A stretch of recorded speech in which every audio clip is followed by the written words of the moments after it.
Good evening. Welcome to the regularly scheduled meeting of the Jefferson County Board of Education on Monday, January 28th. And do we have someone here to lead us in the pledge? Yes, ma'am. Good evening. Madam Superintendent, Madam President, honored members of the Board of Education, I'd like to introduce the Driscoll Elementary School Council. Their co-sponsors are Angela Weaver and Jennifer Poteet, and Mrs. Weaver is going to introduce her officers. Yes, and I'd like to echo the thanks for having us this evening. I'll start at this end. Right in front of me is this year's elected school secretary, Addison Musser. Next to her left, is our student council president, Titus Murray. Yoo-hoo. To his left is our spirit officer for this year, Ronan Smith.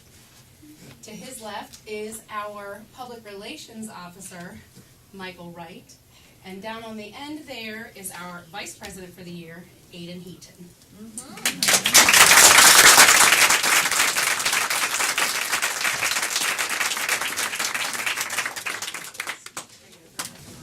Please join us for the pledge.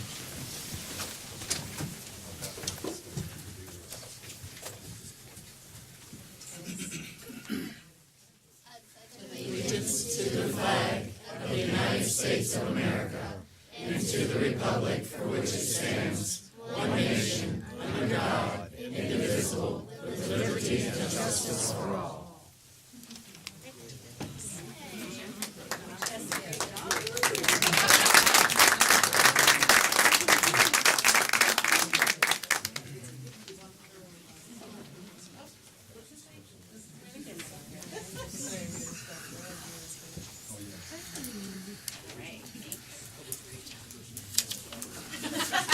I'll pass this card along.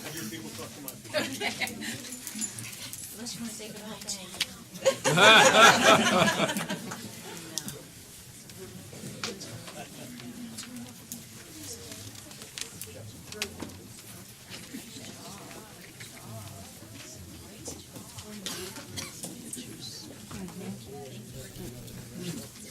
Good afternoon, everyone. My name is Cadet Colonel Michael Henriquez. I am the group commander of the unit at Jefferson High School for Air Force Junior ROTC. I'm joined today by some of my cadets. Beside me is Corps Management with the check presentation for the Jefferson County Student Code Fund. And to the right of me is two cadets that did an outstanding service to their community this last November. The Jefferson County Student Code Fund is a fundraiser that our unit does every year, and it helps needy children here in Jefferson County that can't afford new shoes and new coats, so we do the best we can to help them out. Throughout the month of December, the cadets will go across all of Jefferson County and solicit donations. You may have seen us go door to door, maybe at the local Walmart or Tractor Supply and other stores. Over the last 2 years, our cadets have gone really creative. Some of our cadets were selling cinnamon buns. I don't know if you guys tried them out, but they are delicious. And another one of our cadets were volunteering at their church to cut firewood for donations. And our success is based on our cadets' creativity. Over the last 2 years, our unit has provided an exponential donation to the Shoe and Coat Fund. And this year we raised over $41,000. And last year we raised...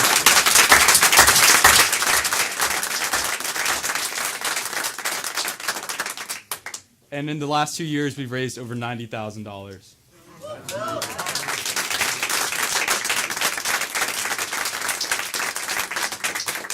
So now I'd like to introduce my two cadets that I'm recognizing today. Here's Cadet Second Lieutenant George Struthers. He's a flight commander at our unit, and he led the way with raising over $1,500 this year for the Jefferson County Student Code Fund, just himself.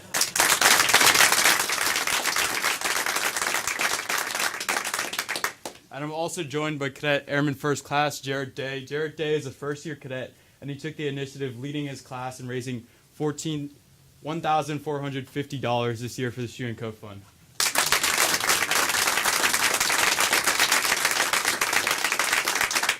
And I would actually like to congratulate Jared Day, promoting him to Cadet Senior Airman tonight for his efforts in the Shoe and Coat Fund.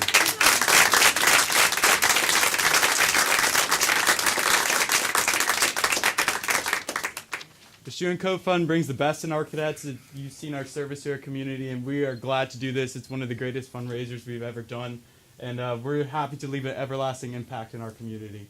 Thank you. Thank you.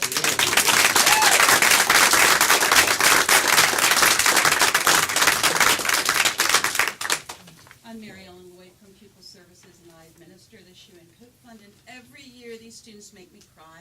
I swore this year I wouldn't because I knew they would do an outstanding job again. But how can you not? This was their best effort. You guys should be in charge of a whole lot of things in our world if this is. There you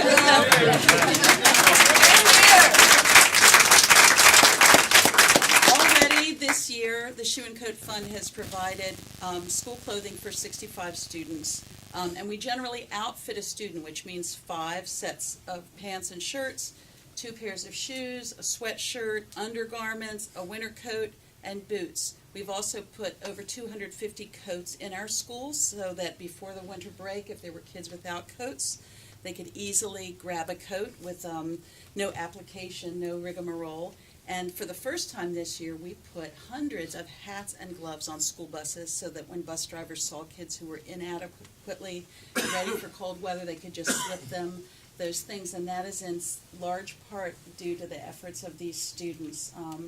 They are just an outstanding bunch every year, and this program just exemplifies service in action, which is one of the many things we want to teach here in Jefferson County Schools. So on behalf of the children, thank you all so much.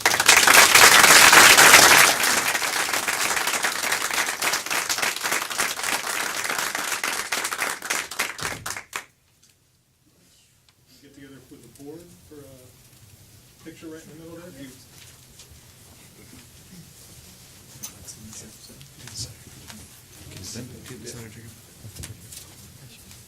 You might have to do the whole soccer thing, Neil.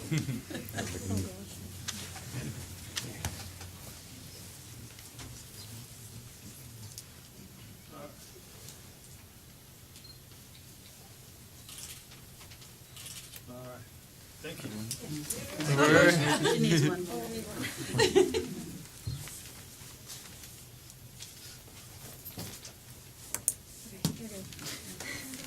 Mr. Henry.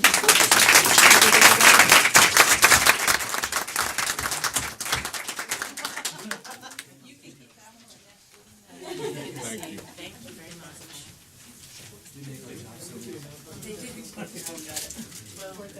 You make it look easy, that's the whole world thing. 32086.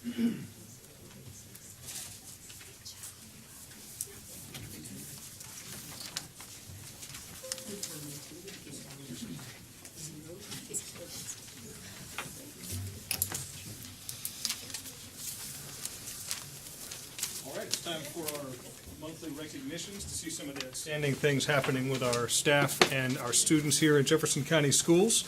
I'd like to start by asking Judy Marcus to come up. She is the principal at Washington High School. She's making her way through the crowd. Excuse me, sir, I need to be there. Sorry. Good evening. As always, thank you for having us for the recognitions. As you're aware, both music programs in both our high schools are extraordinary. I did have the opportunity on Saturday evening to go up to Martinsburg and hear not only our high school great musicians, but also some musicians from our middle schools who represented Jefferson County in the honor band for our area. So those groups are definitely awesome, and if you have an opportunity, you'll certainly want to hear them. This evening we do have Miss Hazlett, who is our assistant band director at Washington High School. Miss Hazlett.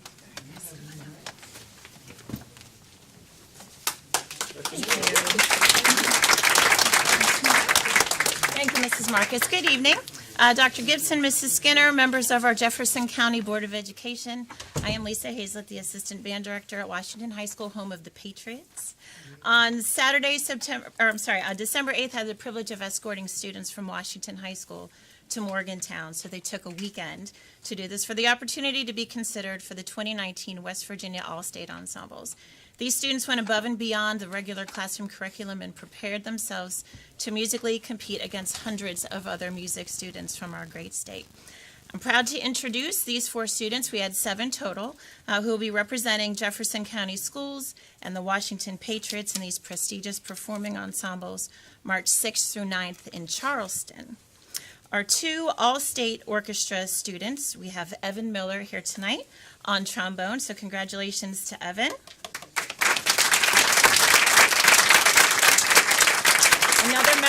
Another member of the orchestra couldn't be here with us tonight is Juliana Perkowski, a 10th grader at Washington. We have 5 students who made the All-State Band. 3 of them are with us tonight. 10th grader Frankie Amore on bassoon. So Frankie. 11th grader Jacob Ouimet on French horn. 10th grader Cecily Dyer on trumpet, who plays first in our region and third in the entire state. So Cecily.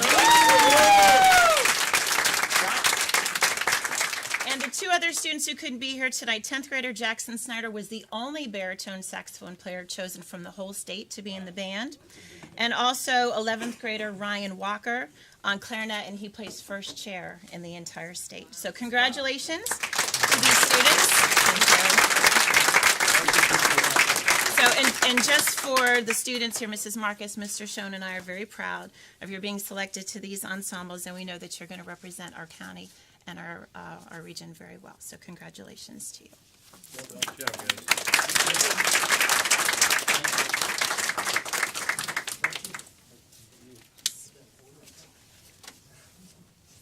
If you'll go and stand behind the board, we'll do a quick photo op.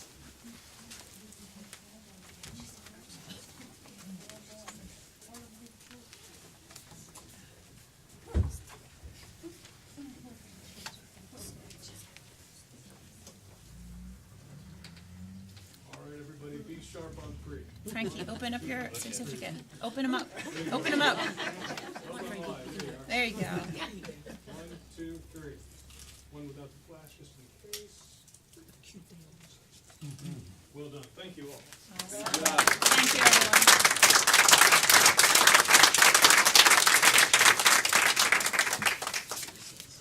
And I won't stop Dr. Marcus while she's on a roll. Oh, you give me too much credit, not doctor. In addition to having some great musicians, we also have some very fine writers at Washington High School. And Peyton's going to tell you just a little bit about the writing contest that they entered. Unfortunately, their teacher, Miss Nicholson, could not be here this evening. Peyton's going to tell you a little bit about it, and then followed by Holly, who's going to tell you a little bit about her essay as well. Peyton. So back in October, Miss Nicholson had us enter a writing contest that was sponsored by the governor's wife called I Am Thankful. And essentially what we had to do was write a 500-word essay about what we're thankful for in life. For my essay, I wrote about the progression of my thankfulness throughout life, how when I was little, what I was thankful for was materialistic trips to the zoo, coloring books, and how it progressed to everything I'm thankful for today. That got me 7th place out of about 300 applicants for this contest.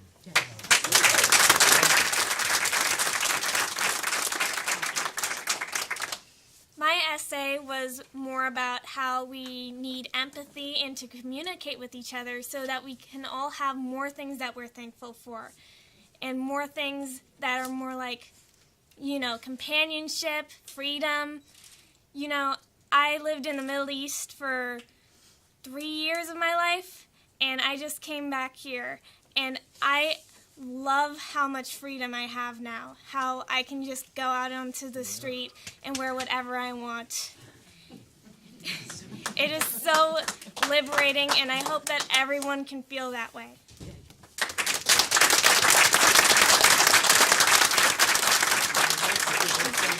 Stand behind the board.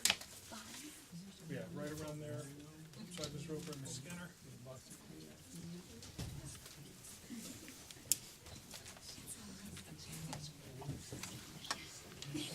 All right.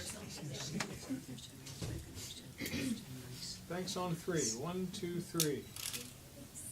Now you're welcome.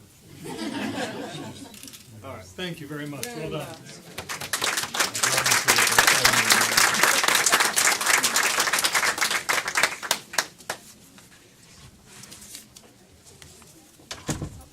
Sorry. No, fine. All right, moving on.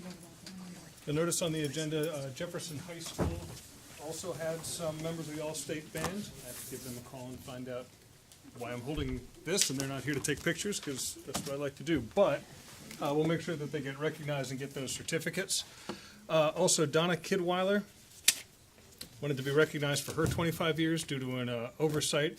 She was not recognized last time, so I wanted to make sure publicly to put on the record that she has served Jefferson County for more than 25 years, and I think everyone who does that deserves to be recognized.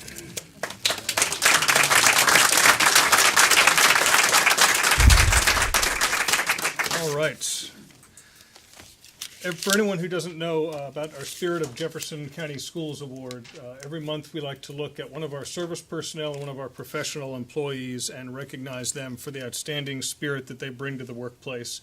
Whether they uplift students, whether they uplift their coworkers, they're nominated by their peers and then voted on by the Teacher of the Year and the Service Person of the Year. And tonight I would like to first recognize the professional Spirit winner who is out in the hallway. From Charlestown Middle School, Alicia Jefferson. Who's right outside? Alicia Jefferson, come on in. Mr. Wake. And her principal, Matt Wink, is out there as well. Come say a few words. This award is very fitting for Miss Jefferson. She does a fantastic job in the classroom. She's very engaging to the students, and she was out there recognizing all the students that went across. That she said, "I had that student, I had that student," and as they exited, she was one that said, "Hey, Miss Jefferson, hey, Miss Jefferson." We are very lucky at Charlestown Middle School to have her. Did you want to say a couple words? Okay. Okay, so I'm Lindsay Sprouse, a 6th grade student of Charlestown Middle School. I nominated Miss Jefferson for the reason that she is kind and caring. She's always She's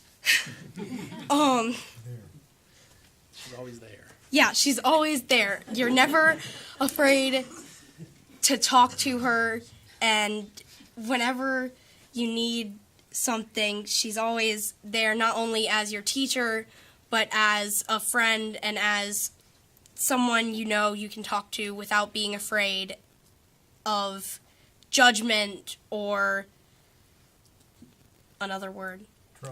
Trust, yeah.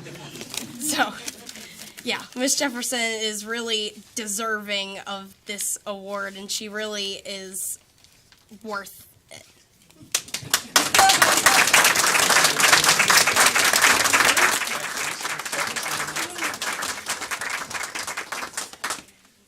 You have anything to say?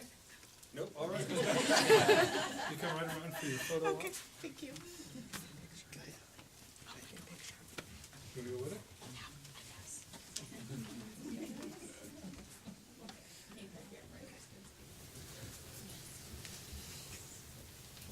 All right, smile, everybody. 1, 2, 3.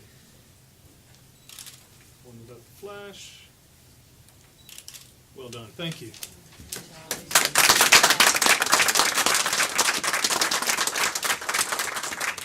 Thank you, Mr. Wink. Yes, sir. Thank you, Mr. Fogle. And one of the awesome things about Jefferson County Schools is the spirit that our employees generate goes far beyond the classroom. It makes such a difference to have awesome coworkers. Joyce White is here to talk about our Spirit Award winner for Service Person this month, Tara Palmer. And I've brought an awesome coworker, Tara Palmer. I lost her, but she's here. She's right behind me. Good evening, everybody. Good evening. I have the pleasure of talking about Tara Palmer this evening. Tara has been with us only since September, and boy, have I noticed her. You hear such wonderful things about Tara. And I called her in recently and met her. I think it scared her a little because, you know, it's kind of like coming to the principal's office. But I like to call people in for great things in my office. And I have to tell you, her bus driver, Charles, would you stand, please? Charles and she have such a great partnership in behalf of the children. It is a beautiful thing to see. They absolutely rock that bus. And Tara goes above and beyond. I've seen her dressed like an elf for the kids. I've heard the kids, and on behalf of Charles, who nominated her, I've seen her say, you know, the kids say, can you have blue fingernails tomorrow? And guess what? Tara has blue fingernails. She engages the students. The students on this bus have a very long ride. She engages them the entire way, and I am just thrilled to have her. I know Kelly Osborne is too. She does a little piece at Driswood, And Kelly can have her for the piece, but I really want to keep her. But I bet we'd fight over her. She's just so awesome. And her spirit is great. You know, she just absolutely has a wonderful attitude. It's a pleasure to work in my department. It's a pleasure to work with Tara and with Charles. So, Tara, thank you.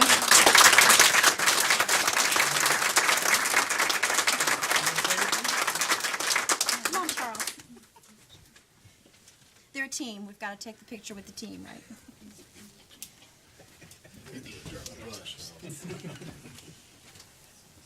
We'll put you in the middle.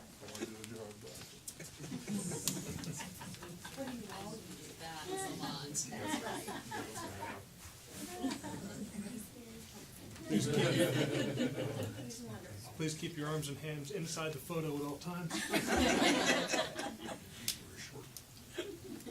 All right. 1, 2, 3. One more. Then we do one without the flash. Terrific. Thank you all.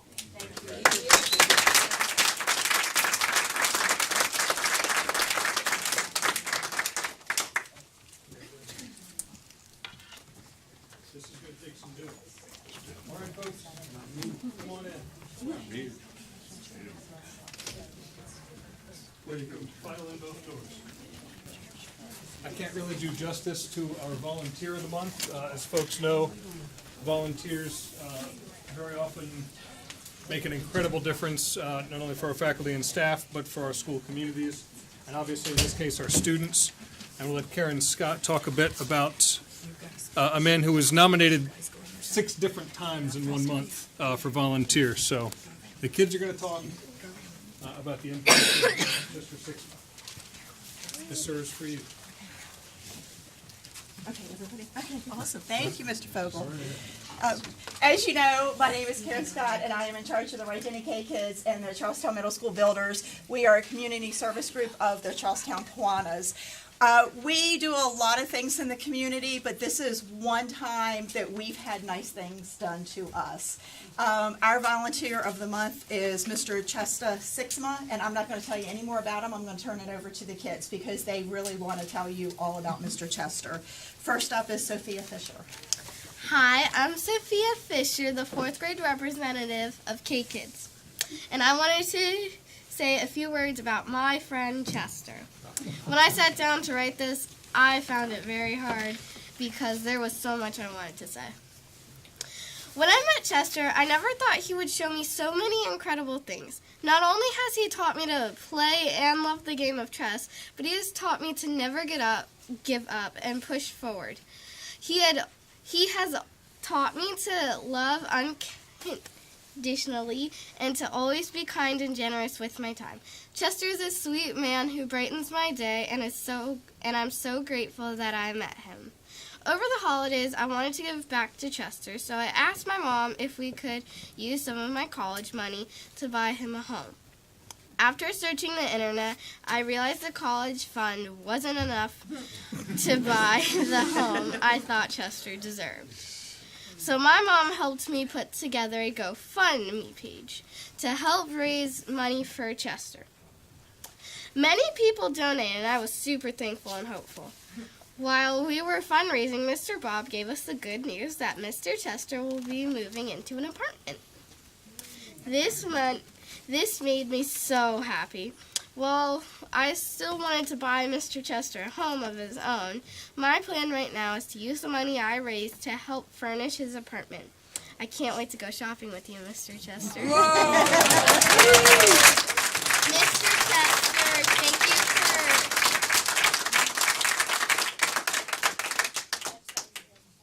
Mr. Chester, thank you for being you, and know that you are loved and valued by me and all of the K kids. Congratulations on this award. You definitely deserve it.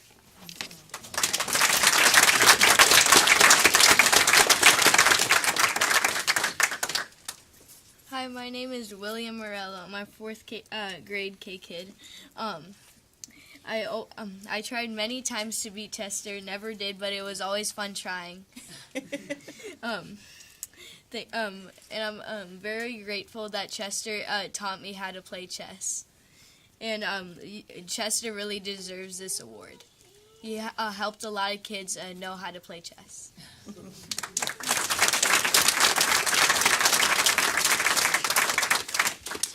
Hello, I am Matthew, the treasurer of Right Denny K-Kids, and I wrote a little something for Chester. I didn't know Chester that well, but then I started helping with the cold weather shelter and learned how kind and loving he was, and I loved playing chess with him. My mom made a shirt that said Chess Master, and I gifted it to him for Christmas, and it was a great experience. I've gotten to get to know Chester, and I'm glad I did.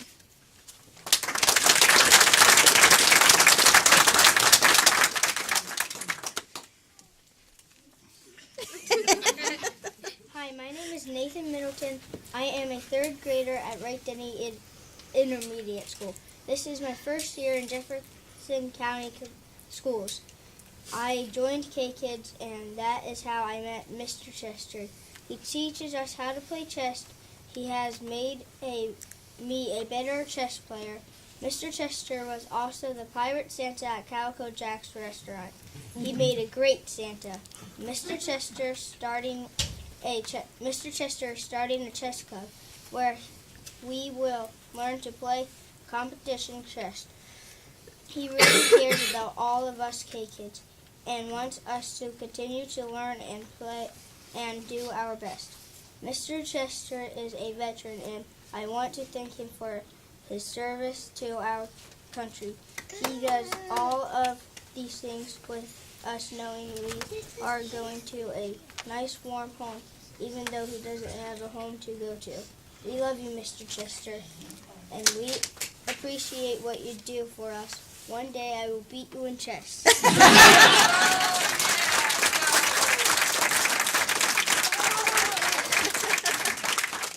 So as you can see, think outside the box when you're looking for your volunteers. It doesn't have to be the business person. It doesn't have to be the homeowner. We thought out of the box, and I think we got the best darn volunteer there is out there. So Chester, congratulations.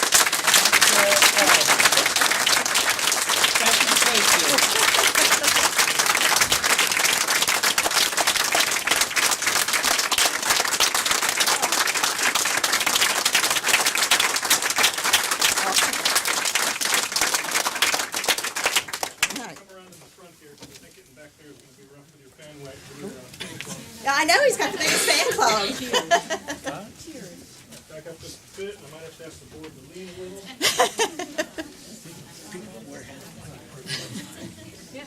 All right, checkmate on three. 1, 2, 3, checkmate. One more. All right, great, thank you. Congratulations. Thank you very much.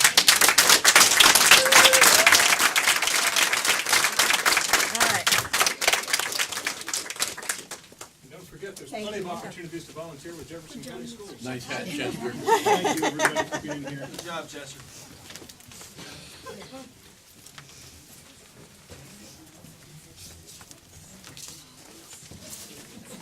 Thank you very much to the board. Appreciate it.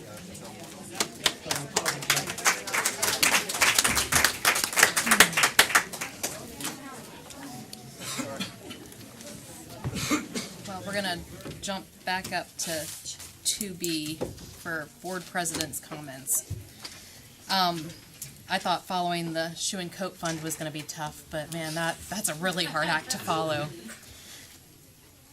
I want to take a moment of everyone's time, if you would please indulge me, because I get many glimpses into your world throughout the day thanks to something lovely called Facebook and email. So I just wanted to give you a quick little glimpse into our world and give you an update on the human health risk assessment and all of that stuff. So if you would just bear with me just a moment.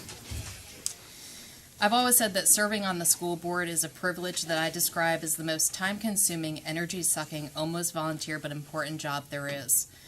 Let me say that all of us here at the dais are here because we care about our children and want to serve our county. Each one of us has either had kids or, Gary, I'm not going to throw you under the bus, but one of us has grandkids in the school system.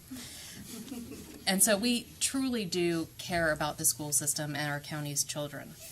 As a school board, Our mission is, through excellence in teaching and learning, Jefferson County Schools will ensure that all students achieve academic success, value themselves and others, contribute to their communities, and succeed in a global society.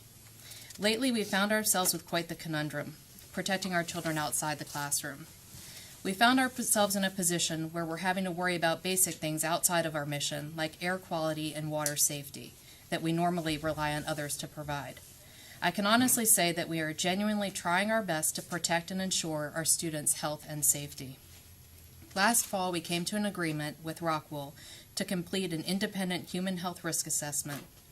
A lot of thought and planning went into this, and a committee was formed and a process with extreme integrity was created.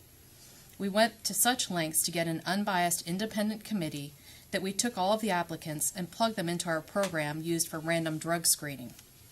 We solicited a firm to conduct the study. When only one responded, we extended our deadlines and made several attempts to have additional firms submit proposals. We had no luck.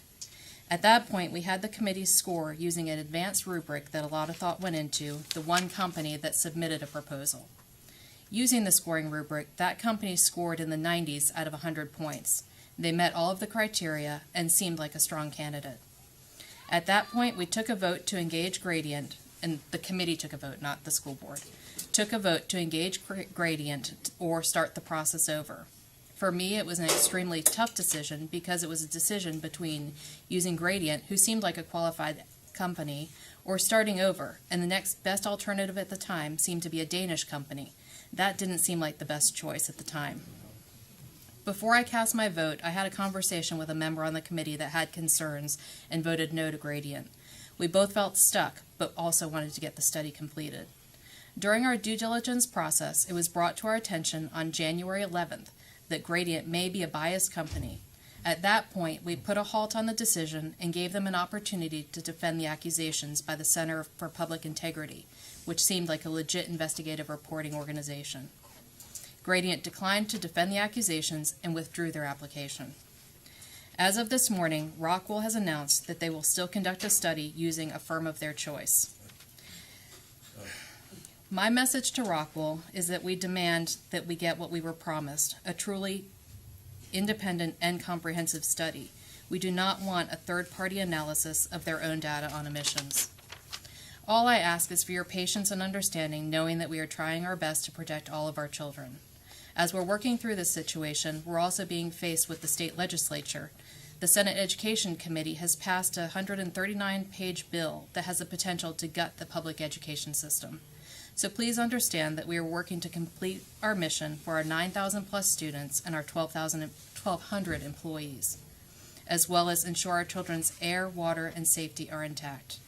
As I stated before, being on the school board is the most time-consuming, energy-sucking, almost volunteer but important job there is. So thank you very much.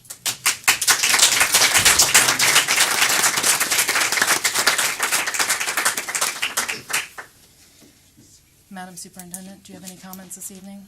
Not after that, ma'am. All right. Approval of the minutes. Do we have a motion to approve the minutes for our regular meeting held January 14th and our special meeting held January 22nd? So moved. Second. Any questions or discussion? All in favor? Aye. Opposed? Thank you. Citizens' comments. Now it's your turn. And just a reminder, if you haven't spoken before, to please limit your time to 3 minutes. And if Ms. Ogden, if you'd be kind enough to give a timer. Thank you. First up is Jay Mansfield and then Tim Ross. First, I want to thank you for being such good stewards for our children. I appreciate you. And I've said a lot of words up here, and I hope you never thought that I was being judgmental negatively of you. It's a very difficult job. Rockwool says that methanol will break down in 24 to 36 hours. It won't. It has a 3 to 30 day half-life, actually. I emailed that to you today. And they're going to put out about 250 pounds a day into the air. That means 800 to 8,000 pounds of methanol are going to be around the school on the days when there are inversions. And I've shown you that trough that North Jefferson Elementary School is in, and since methanol is heavier than air, it's going there. We have two kinds of students responding to pollution, really. The ones who never are going to be bothered by pollution. They're just Hercules. And then we've got those timid kids who fall apart with just the smallest amount. And Rockwool would tell you that these EPA regulations take them into account, but they don't. They just say, don't let them play outside on the bad days, okay? So I need you to understand that I spent a lot of time doing global bioterrorism surveillance, about 15 years. I created a system that's used all over the world. And the first thing you do when you're putting together a surveillance system is you figure out, what are they going to respond to? What are they interested in? You know, well, green, yellow, or red is the way we ended up in the Army. The challenge is to get people to respond to the fourth red alert. Because after 3 of them and everybody's still okay, they don't worry about red alerts anymore. So you got to get good at giving alerts. I was Little League president for 5 years, so I understand what motivated parents can do to you. I was taught with problem solving by Buckminster Fuller. He taught me that there is no box, and never assume a rational model. And parents are irrational often because it's their child. They want to know why you treat Janie different than my child, because Janie is one of those heavy responders to pollution. And I just want you to know it's going to be unmanageable. It really doesn't matter what your health sciences results are. It's still going to be unmanageable. You're not going to be able to figure out when to take the kids in, when to have school, when to not have school. They're going to sue you if you don't, and they're going to sue you if you don't, if you do. Thank you very much. And I'm all for you.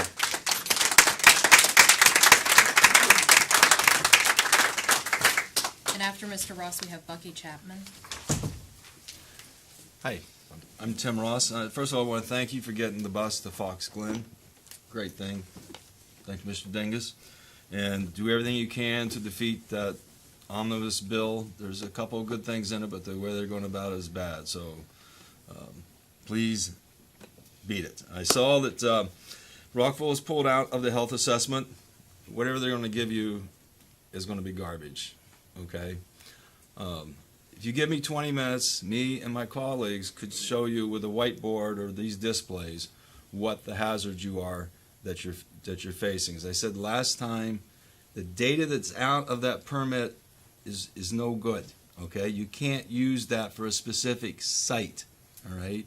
You need somebody to look at the data, an atmospheric scientist. If you can't get one company that does it all, well, then you get a few different ones. Okay? All right? But it's not just for the air, as you mentioned. I'd like to read from a permit, a Danish permit for Rockwool for their Vamdrup plant. They sought approval to replace one of the company's 2 melting furnaces. The existing melting furnace is heated by burning of coke and has a capacity to melt 12 tons of raw materials per hour, and the heating of the new one will be electric. The replacement will then collectively lead to less pollution. This is what they do in Denmark. They can't do it here? There shall be monitoring for the following materials in the ground: lead, cadmium, chrome, copper, nickel, zinc, and hydrocarbons. There shall be monitoring for the following materials in the groundwater: phenol and formaldehyde, VTEX, and hydrocarbons. There shall also be measurement for heavy metals: lead, cadmium, chrome, copper, nickel, and zinc.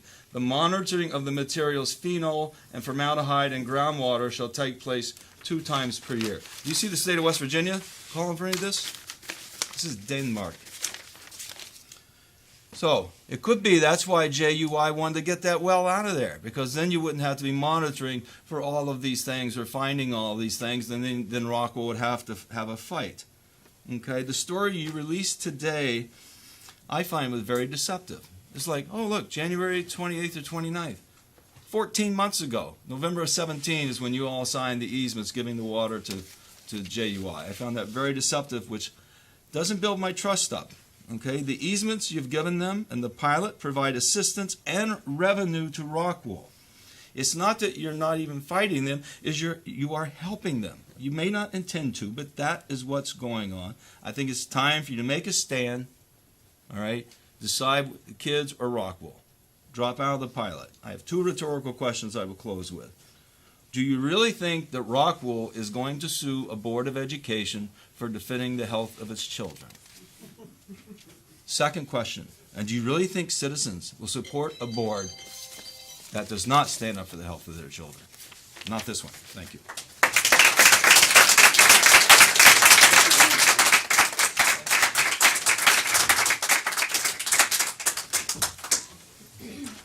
And after Mr. Chapman, we have Ms. Atkinson. Good evening. I'd just like to come in here and thank you guys for the blessing that we seen last Friday when, after 47 years, we seen a bus come through Fox Glen. And it was surely a blessing knowing that the weather's been 20 and 18 degrees and children have been walking 9/10 of a mile. Now they don't have to do that. So it's a blessing, and I thank you guys.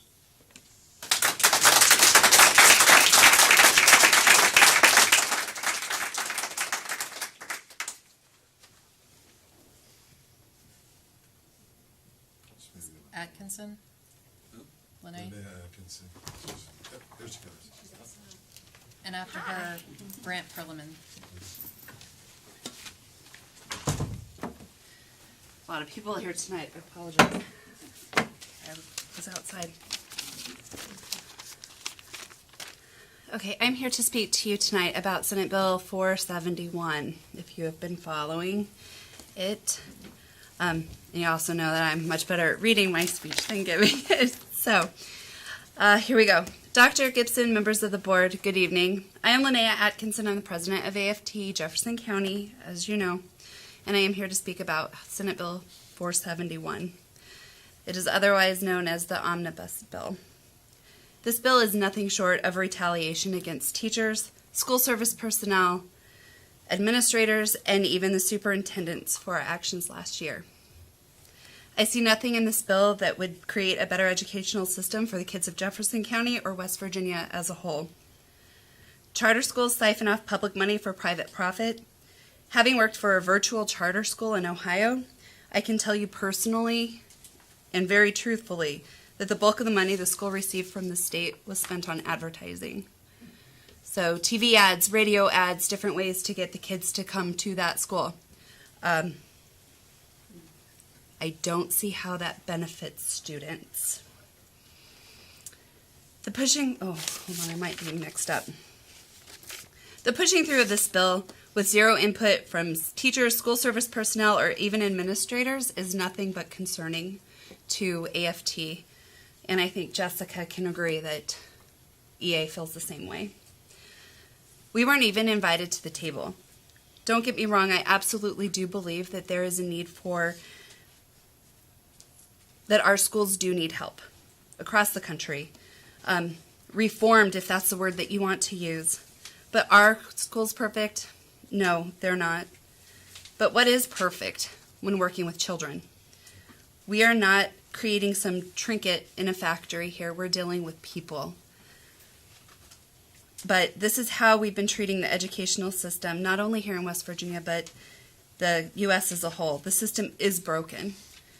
If it weren't, we would not have had teachers in West Virginia, Oklahoma, Arizona, Colorado, Los Angeles last week, and today in Virginia, walking out of their classrooms and demanding what we know is best for our kids. We want real reform. We want our knowledge and expertise listened to. We want our insight valued. We are in the classroom every day. We are the only ones that know what we truly need. Not some group of lawmakers that have no clue what to do. And quite frankly, if they had any idea whatsoever, the reform that they're talking about, that they're trying to push through so quickly, would be a decrease in class size, not an increase. I would love to see Mitch Carmichael with 31 little first graders in his office. I personally volunteer my autistic first grader to go down to Charleston, and let's see how he does with him. I do know that I'm a little scattered, and I do apologize, but I love my job. I love my kids. I've been doing this for 17 years. I'm very passionate about what I do, as we all are. This bill is designed to do one thing, and that is to hurt our kids. AFT is drafting a resolution for school boards to stand with parents and teachers against this bill. As soon as we get it, I will email it to all of you, and I ask you to look at it and see if possibly Jefferson County School Board could jump on a resolution to fight against this bill. Kanawha County is meeting on Wednesday night, a special school board meeting, to do that. I'm almost done, I promise. I ask you to sign on because the future of our children is at stake here. This bill will change. Mitch Carmichael himself wrote today on Facebook, "This bill will change West Virginia's future. It will change the education of our children for generations to come." Please, I ask you to join us in fighting such awful legislation. If we are truly going to change education for generations to come, shouldn't we have teachers and parents and administrators input to change it in ways that will actually help our kids? Thank you.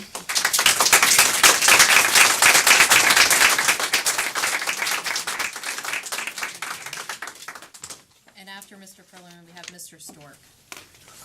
No, you're good. Good evening. I had other prepared remarks this evening, but the Senate bill is moving so fast that pretty much anything I knew at 4 o'clock may have changed by 7 o'clock when we met. One quick update I can offer you. I'm sorry, I'm Grant Perlman. I'm on the board of AFT Jefferson County. The last that I had heard was that the bill, in fact, will be moved around Senate Finance because 2 Republican senators decided that they could not vote for it. I'll speak to that in just a moment. I was not aware that AFT was drafting a resolution, and with apologies to Dr. Gibson for not seeing this to her first, I would give you something that I'll call talking points and read it for the record. Let's see, there's probably 2 there, and there, and another for Janice. Thank you. Very quickly, I hope that you will consider this, it's a draft resolution, as a set of talking points and a starting point for creating one of your own. I wouldn't presume to write your resolutions, but I would presume to offer some words that you might use. I think, as Ms. Atkinson was saying, it's very important that school boards get out in front of this. I know that you are absolutely devoted to public education. And so this would be one thing that I hope you will get up tomorrow and start calling senators. This bill is going to the floor, and we don't know exactly from there. There's very little time to waste on waiting, frankly. But let me read this aloud for the record. It will only take a moment. Whereas West Virginia's entire public education system continues to be underfunded, leading to shortages in teachers, service personnel, nurses, librarians, psychologists, counselors, and special education staff, and whereas county boards of education budgets are already severely strained, and whereas public schools are at the heart of community well-being, and whereas reduction in state financial support will negatively impact our ability to serve the children and families of our community, and whereas research and experience across the country have not shown privatization of public education to be fiscally or educationally effective. Therefore, be it resolved that X County Board of Education opposes any and all efforts to use public funds to support private education in any form, and be it further resolved the taxation and policy decisions which result in reduced revenues for public education and or have a negative impact on our students and families must be avoided. As an example, in this omnibus bill, there is talk of dropping the business inventory tax. I'll try to be even quicker. That's directly out of our pockets in public education. The bill is fiscally irresponsible. We don't know what amounts we're talking about, where it comes from, or where it's going. It won't be staying in public education. It's a terrible process, and that's why 2 senators balked. I'm unaware of any significant support for this assault on our public schools, and if it is so wonderful, why the rush? And finally, in some areas, not here, I understand, but in some areas, opening the door to charters will lead to outsourcing critical tasks performed by our service personnel, transportation, food service, and building maintenance. These folks are pillars of our school system and our communities. We can't let that door open. And I thank you for your time.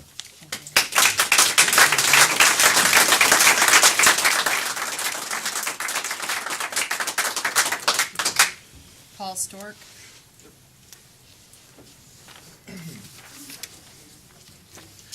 Good evening, ladies and gentlemen. My name is Paul Stork.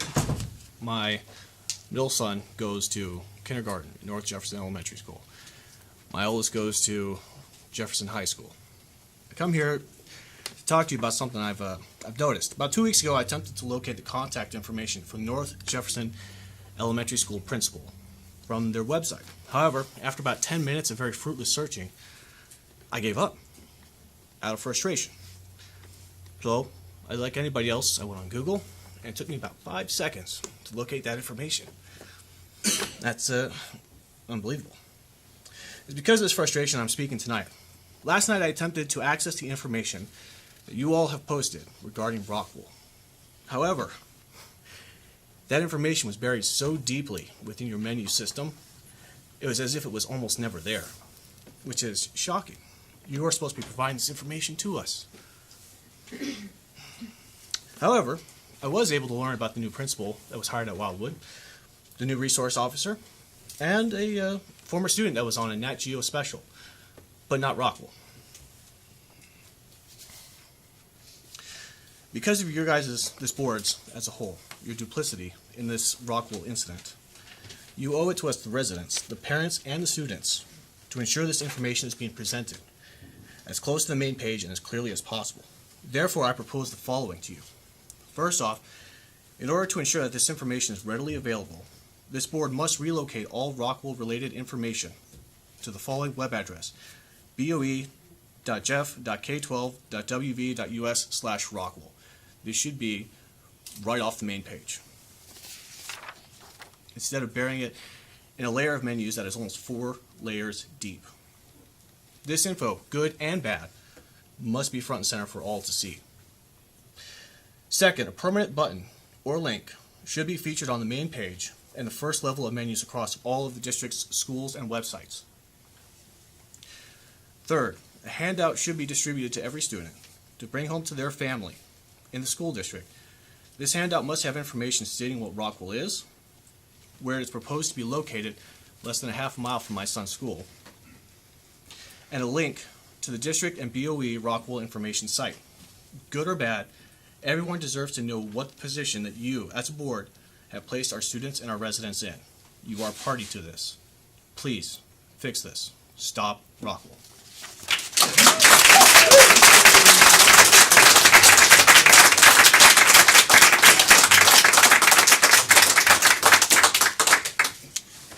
Christina Stork.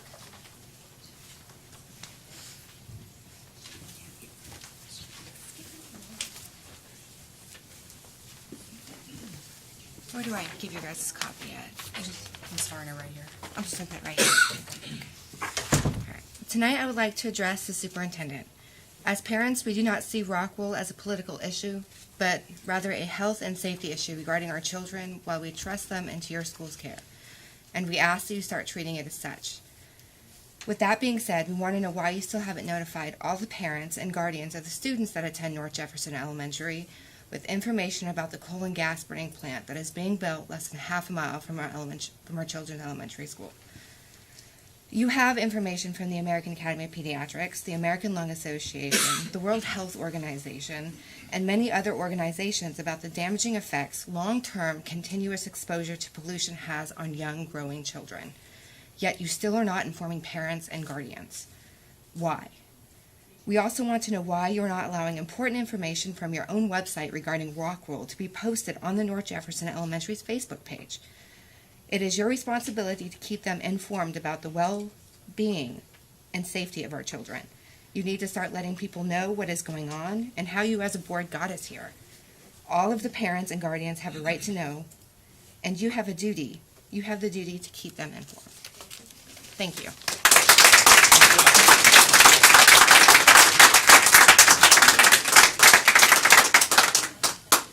And then I have Lou Perlman. Good evening, everyone. I'm Lou Perlman, Jefferson County resident. And I just want to say one of my favorite parts of coming to the board meetings is seeing all of these young people who come lead us in the Pledge of Allegiance and find out about all the talents that they are learning here in our school system. They're going to be the leaders. They're going to be taking over your seats anytime now. I'd like to remind you of a Latin phrase. If any of you had Latin, not many of us, not many below my age, had an opportunity, but there's a Latin phrase most of us as parents and as teachers know, in loco parentis. We've signed forms for field trips and for summer camps and for sending our youngsters off to college that required us to sign in loco parentis. Or we acted in loco parentis for our students. In loco, in the place of parents, parentis. I would like to suggest that we think about this acronym, PILOT, in a different way. I'd like you to think of the acronym in thinking of our children. Instead of payment in lieu of taxes, I'd like to think of parentis in loco of parents in place of toxic environment. That's what we're asking of you. We're asking of you for that kind of pilot agreement where you're responding to the parents who come and talk to you here and the grandparents who talk to you here month after month, reminding you that you are acting for our children, for our community, and you can make the difference by rejecting and pulling out of the pilot agreement. Thank you.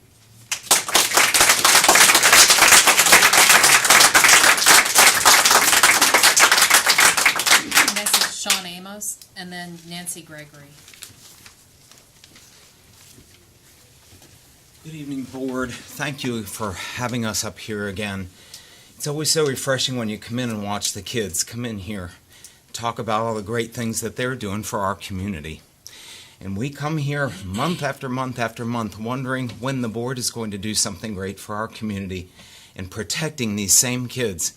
We spend all day long wondering what in the world is going on when we have to wonder who on the board might have done this or that. I know that I am personally tired of thinking that way. I would like to think of the adults in the room as people that I can trust. But we don't feel that way because in the face of overwhelming evidence, we still see a board that is unwilling to take action against an imminent threat to our own children. The people that came here and sold this thing to you lied to you. You know that they lied to you. Everybody on this board said that when this pilot was presented, it was not presented with the facts that you now know. The people told the Jefferson County commissioners that went over there that there was nothing coming out of these things but ambient air. People stood in this very room and on that very screen told you that there was not going to be any health threat to your kids, but the people in Canada, the very health ministers in charge of that, said that it was making kids sick. And yet here we are today wondering what in the world you guys are still doing, not pulling out of the pilot. When you asked them to stop work on that place until this thing was done, what did they tell you? Go get lost. When you came to them and said that this company has a history of defending PM 2.5 or cigarette makers, they said what? Forget it, we'll just do our own. What is it going to take for you to take a stand and show the parents and the people of this community that you are willing to put yourself out in front of a jury or a judge and let them decide if this thing went down was fair or if you had any way of knowing what these people had against you? Do it tonight. Pull out of the pilot agreement. Refuse to play the game that they are playing with you. All of this stuff with a health human risk assessment was just a way to say that we could get out of the pilot anyway. It doesn't take a rocket scientist to know that burning 82 tons of coal 24 hours a day, less than a half a mile from a bunch of kids, is going to make them sick. Take a stand today. Do the right thing. Don't make us wonder any longer whether there's somebody complicit or not. We're tired of thinking. I want to think of you as I thought of those kids tonight. I want to have my faith in adults restored. I know the kids are doing the right thing. You guys do the right thing. It's time to make a stand. It's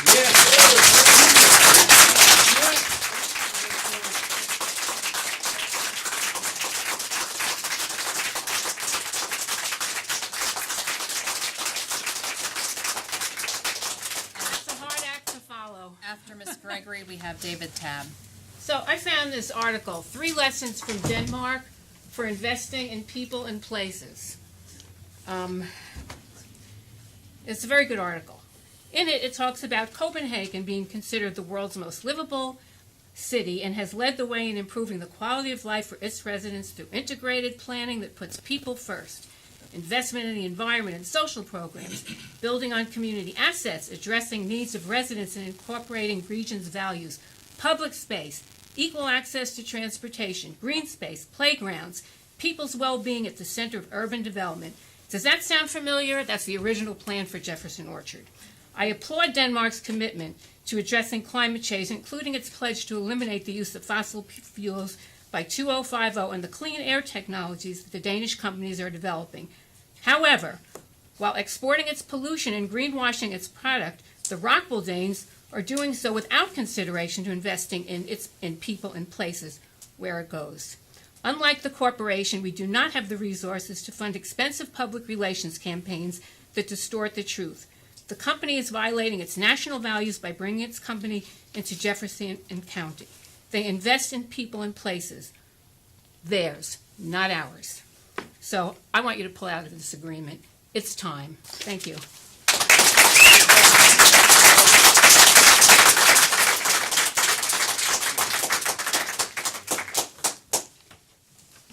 And after Mr. Tabb, we have Kirsten Lee. I would like to take a moment and thank the board. You finally are starting to hear us. I hope you're worried. You're putting us at the top of the agenda instead of the rears. Because if you weren't, I was going to invite y'all down the street. It's just what I do. I'm sorry. I've been doing this by myself for 12 years. Now I have a few people that are starting to listen and a couple other ones that are standing behind me and with me. You allowed Rockwool or entered into Jefferson County Utilities to take a product from us. A well at a school belongs to the people, not to the school. We paid for it. I have paid millions in taxes. Worked day and night for years. I've paid more money in taxes than I'm worth. And I don't mind sharing it, but only if it's being used right. Last week I filed a request to the Public Service Commission, case 18-0657 WECN, to reopen the water line extension. The reason for the PSC is to make sure that the legislators' wishes are held up, and all these things have to be done before anybody gives anything to anybody, including a utility. This permit was never ratified before the PSC. It's being reopened and will be looked at again. A couple other people joined in with me. Only because of what I did and how to do it is it going to be reopened, because I followed the law. I'm asking y'all to do the same. The excess levy 2 years ago produced $22.5 million to you. Almost $3.5 million more than you were supposed to get. I'll be filing a request to see what we did last year. By 2020, you're going to have to put that up before the people again. I'm taking notes.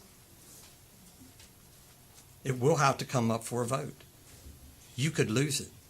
You stop Rockwell, and I'll help you keep it. That's been going on since 1947. Excess levy, like clockwork. But I think the people are fed up. We're paying for all this stuff, and you're not fully to blame. But you need to take on this challenge. Again, if you don't do it now, what do you think is going to happen when this place opens up? It's all over. They say it's too big to fail. I say it's the right time to kill it. Thank you.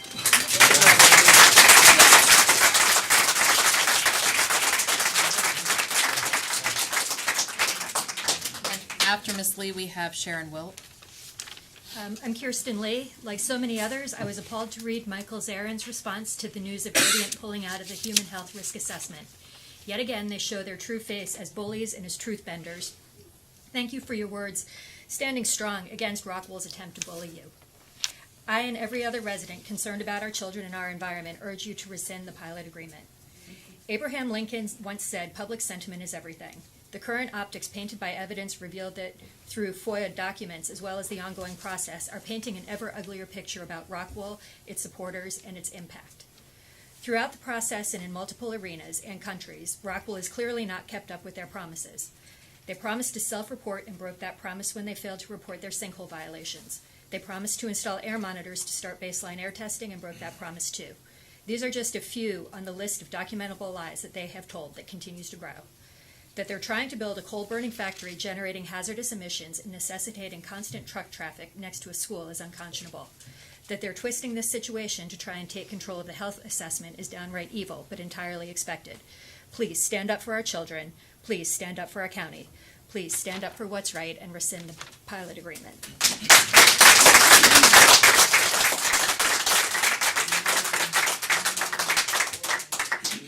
And after Ms. Wilt, we have Michelle Wheeler.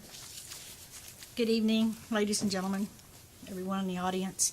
Been here many times, here again. Tonight I'm here to say two things. One is a huge thank you to the board, Mr. Dingus. Since 1972, when North Jefferson was first built, those kids have waited for a school bus.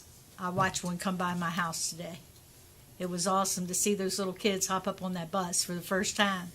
And they also took their first bus ride. They were happy campers. So with that, we all got big smiles. The next part of what I have to say is not very smileable. I would like to address the announcement that was made today by the school board, 128 of Jefferson Utilities plan for an upgrade to the water system, and the Jefferson County Board of Education will lend a helping hand. And you state in your own announcement the school is responsible for daily, monthly tests of the water, the wells, and that it is a tremendous drain on staff time and financial resources. Even in some cases, it is beyond the skill set of Jefferson County employees. Does this mean that every school on a well, the parents should be notified that there's possible issues with their water? Makes me wonder. Yeah.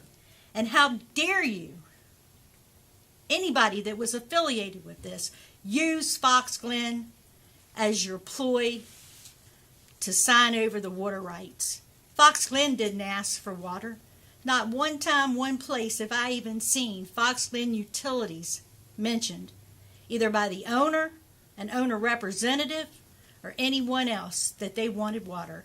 And trust me, I live there. Reverend Chapman lives there. There's 250 homes in Fox Glen. I can bring you a petition at the next board meeting signed probably by 240 people in Fox Glen that says they don't want JUI's water. And, you know,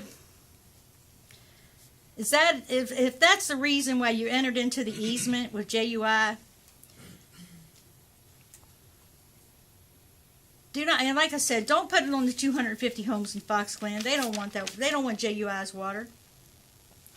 You know, the lack of everyone's own due diligence is what's caused this. I spoke last Monday at the Board and Zoning meeting to the owner of the store there at Seven Seas. It hasn't been but maybe 8 weeks ago he was asked for the easement to come across his property.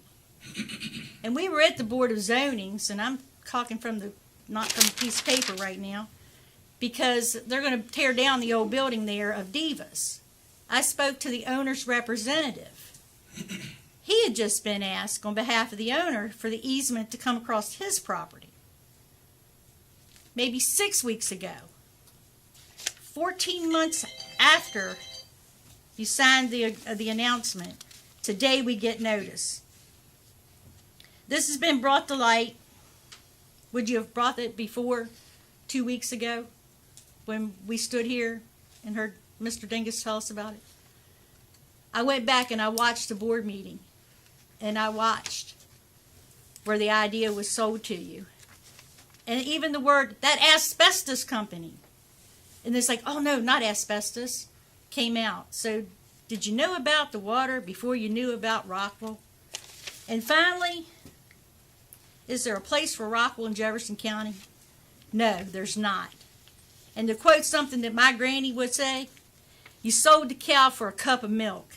Get the cow back, please. Thank you.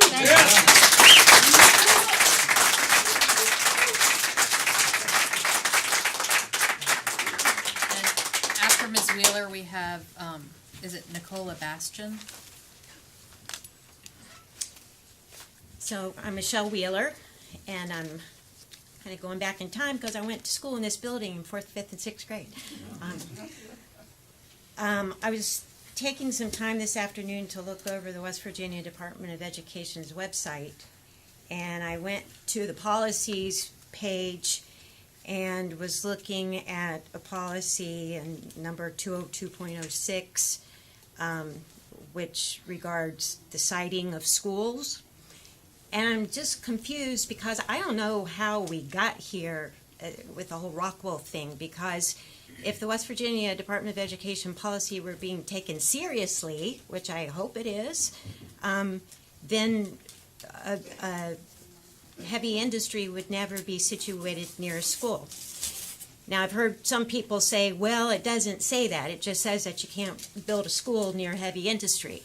Well, I think we all know the intention of that policy, and we don't even have to make assumptions, because anybody who's done any formal logic and truth tables can show it on paper that these are one and the same. You don't build heavy industry near schools if you have a policy that says you can't build a school near heavy industry.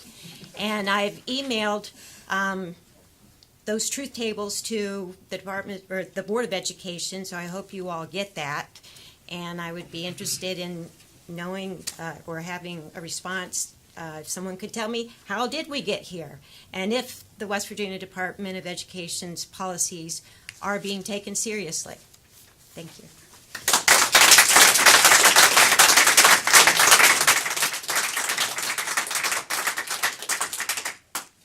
And then up next is Ruth Hatcher.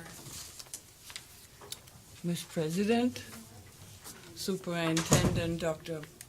Bondi Gibson, greetings to you, and I am glad I'm not walking in your shoes, especially at this point in your history. I am quite surprised, I haven't been here for a while, that nothing really has changed in terms of the board taking a stand. It is surprising to me because I would imagine that there's a lot of intelligence here and not a lot of time to do the research. So what does intelligence do? It avails itself of the research that is done for no gain other than to do the research to present concerns. And you are not using it. Some look like they're adversaries to this group, and I'm surprised. But let me add to the soup, because I sat next to a physicist the other day, and I said, what about sinkholes? What do you know about sinkholes? He got very agitated. He is a health department advisory radiation physicist or something of that sort. So he knows something about those things. He said, sinkholes, that's very bad, because through sinkholes, the radon will come out of the ground. I have written to you, I have emailed you, and I'm hoping for a response. My question tonight is the school testing every day for radon? And it needs to be done every day. It is the second most leading lung cancer producing agent. So you have the sinkhole next to the school, and I hope you know how much radon escapes from that sinkhole. And when you Google sinkholes and radon, you find that disturbing the ground anywhere in a karst topography will shake the radon loose. I urge you to have a meeting with your community and ask them and thank them for all the incredible research they are doing. Have a community meeting. And what are you afraid of? That is my question. What are you afraid of? The lawsuit? We have your back. This little girl can raise how much money on this for this stand? We have your back. What are you afraid of?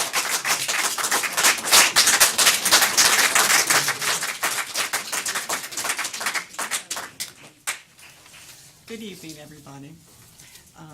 I'm Ruth Hatcher, and first of all, I would like to say please reject the pilot agreement.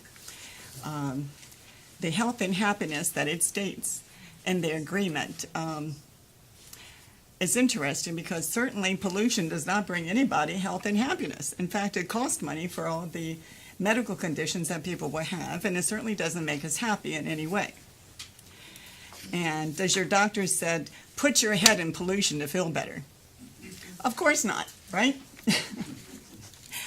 And there are no contingencies on page 10 of the pilot agreement. Please look at page 10 for Jefferson County residents. Those contingencies are only for Rockwell. That is a unilateral agreement with Rockwell and not the Jefferson County residents. Why would anybody sign such a thing? Would you buy a house and not have contingencies for yourself? Absolutely not. So as far as I'm concerned, that is invalid. And plus, they did not provide you with their pollution numbers. And number one, I do think that every parent should be notified in writing from the school about the Rockwell information. I spoke with a parent today who's a supervisor who works at the hospital here in town, and she knew a little bit about it, and I found that to be very astounding. And a lot of people do. Every day I meet someone who doesn't know. So that really needs to be done, period. I mean, you talk about fundraisers and everything else and about sickness. I mean, this is the most critical thing that's ever going to happen to any child here in Jefferson County. So that needs to be done. First of all, Rockwell sued one of their competitors in Denmark. I don't know if you know that, but they lost. So bring on the lawsuits. I can guarantee you, there is not a parent in the United States of America that would not back you and not have a polluter next to the school. I mean, that is a no-brainer. To me, that is a no-brainer. We would love to be on 60 Minutes, and let's just show Rockwell for what it is to the entire country and to the world. And let's see what happens. Let's bring it on. It's just like the opioid crisis, the tobacco industry, and asbestos. And speaking of asbestos, of course, Gary Cartwright of EU News says it's the next asbestos. So now you want an asbestos, basically the next one, beside your schools. And you know this information. Then you have the 60 Minutes, not 60 Minutes, Frontline and NPR show that came out last week talking about the dirty coal mining industry, how they failed to give with the warning sign of dangers, of working in that industry.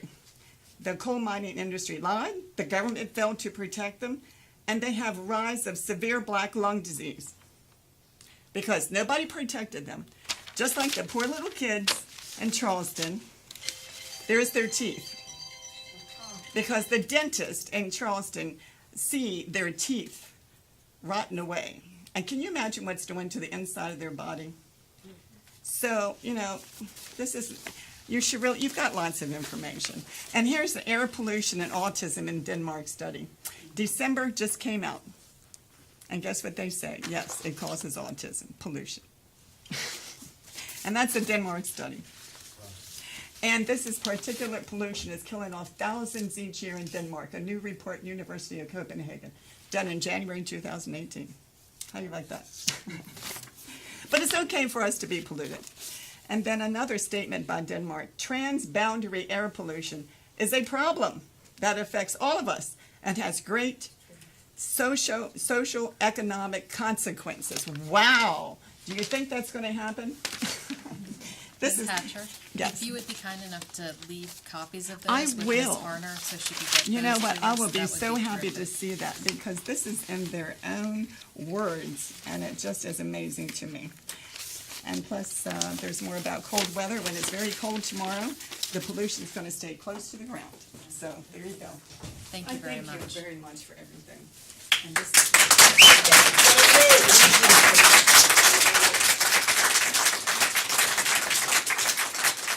Next up, we have Catherine Joswick. Did I pronounce that? Yeah. Okay. It looks harder than it is.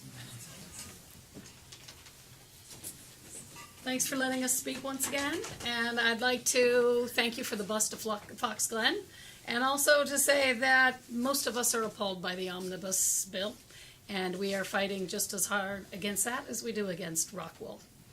I appreciated the statement by President Skinner on the Rockwool statement today. And I also appreciate that you shouldn't have to be experts in pollution and protections of water and air for the kids. And there's a way for you not to be an expert. Just pull out of the pilot agreement. I have watched the BOE hearings in 2017 in which the pilot was voted on. Nowhere was there a mention of 21-story smokestacks emitting 156,000 tons of pollutants, regulated pollutants annually. The science is unequivocal on the health effects of heavy manufacturing next to schools and the effects of these pollutants. In recent studies, which I have provided with you a commentary on that there are harmful effects even at permitted levels right now. No mention was made of the frequent tuft falls experienced by those living next to Rockwool facilities in Wales, and the effect of playing in a visible layer of stone wool insulation that might have on the children at NJAS. No mention was made of a gas pipeline that was going to fuel the factory. These pipelines are prone to leaks and explosions. We hear stories every single month about catastrophic leaks and explosions. Are you willing to roll the dice that such an explosion won't occur next to North Jefferson Elementary School? No mention was made of the fact that the factory that would be built in the highest density of sinkholes in our county, which is riddled with sinkholes. And through leaks from the pipeline or pollution from the factory, those sinkholes could irreversibly contaminate the water of our county and many of the schools. Let's see here. I'm losing track here now. So I urge you to withdraw from the pilot agreement. No human health risk assessment is necessary to show that this factory next to our schools is not in the interest of our children. Do we need a pipeline explosion or the death or an injury of a student due to the 100 tractor trailers that go back and forth from that facility daily, or the increased pulmonary exacerbations of the students to show us that this isn't in the best interest of our students? I don't think we do. Rockwool was brought to us through mistakes on many levels. Our municipalities and elected officials did not hold hearings. The public did not, including me, did not respond to the air permit notification. There was no information given to pilot signatories on this factory. It's clear that the only benefit to the schools is in the funding and possibly the infrastructure.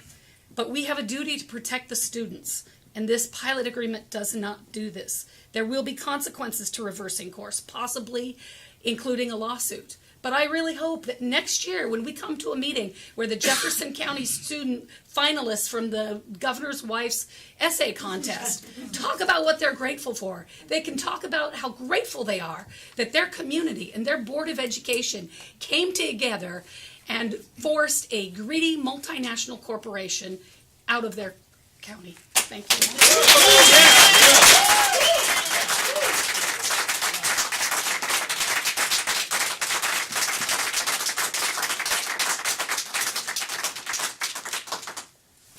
Thank you. All right. Consent agenda. I have a few changes to the consent agenda under Human Resources. First, number 8, where it asks you to approve Lisa Dash as the junior class sponsor for Washington High School. It inadvertently says for the 2019-2020 year, as many of our contracts were preparing to extend those, but it's actually for this year, the 18-19 school year. And item number 55, we would request that you pull Mr. Michael Roush, announcer at JHS, while we do some additional due diligence on contracting.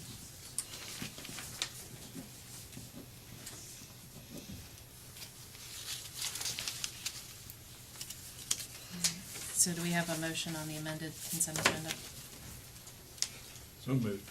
Second? Second. Any questions or comments or discussion?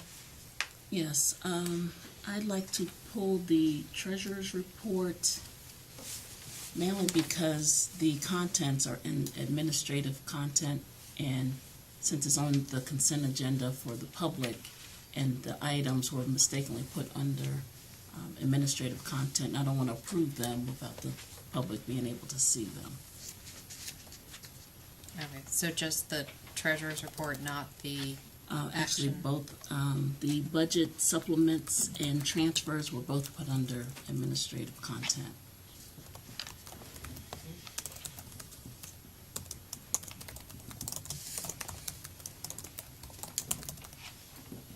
Any Have we done that before? No, we haven't done that before, have we? Done what? I think it was just a mistake, but because it's on consent agenda, just, yeah, it was just a mistake, so, until we can post it publicly. Under the wrong section. Oh, okay, okay. I didn't remember it being there before. We have a few more comments we can make. The only other comment I would make is number 31. It's just a typo, the track coach.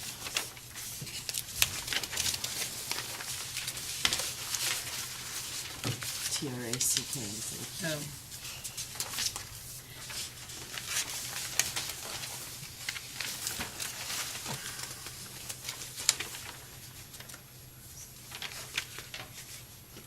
And as much as I really want to remove number 2, I guess I won't.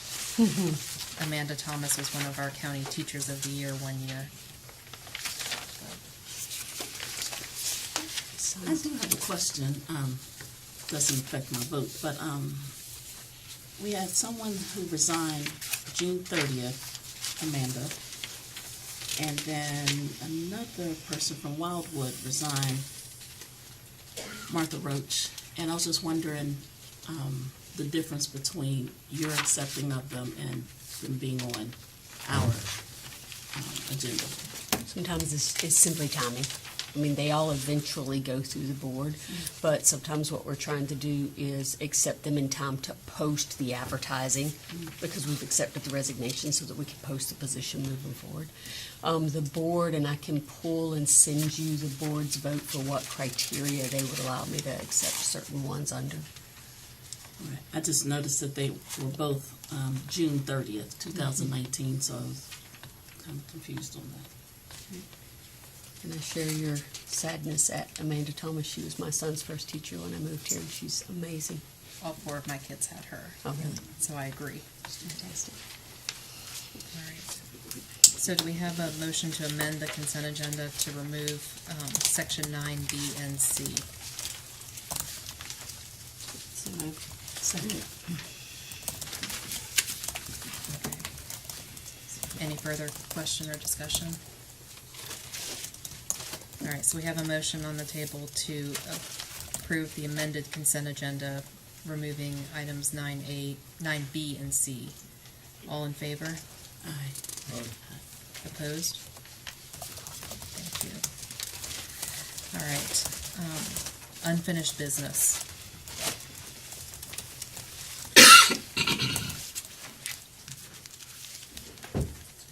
We have the policy manual, chapter 7 on the advanced diploma.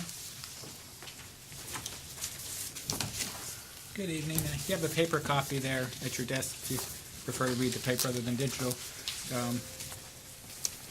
The first page, these are just recommendations the board presented at the last board meeting that came back. We inserted the paragraph about students going beyond the call of duty to pursue this advanced diploma. Location of that being down to the first paragraph talks more just about the overall diploma requirements, and it channels down into more specifically about the advanced diploma. So that part is highlighted, was added in there. Thank you. And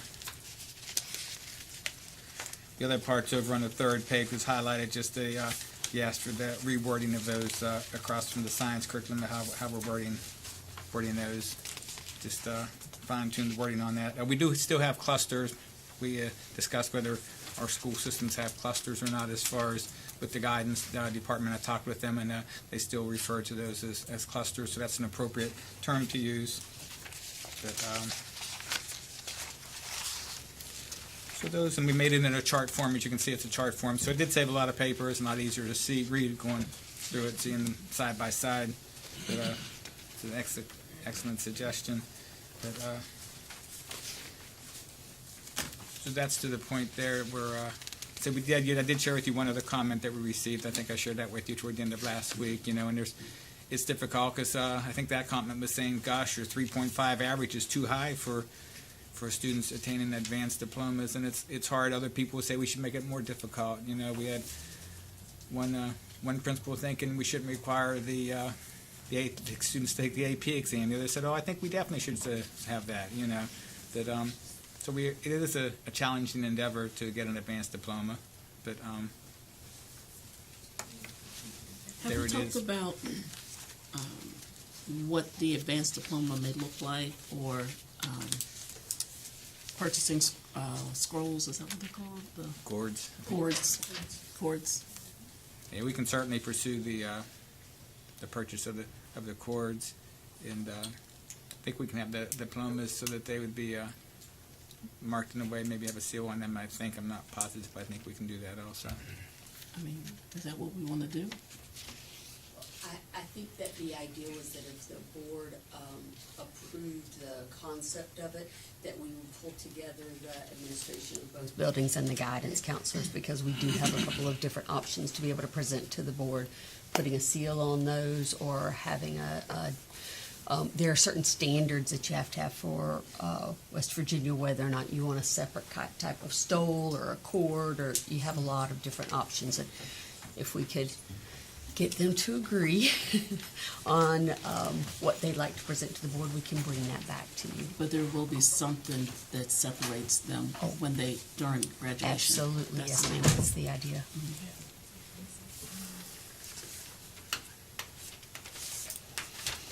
And for the basic diploma, we don't require, the state doesn't require any world languages. No.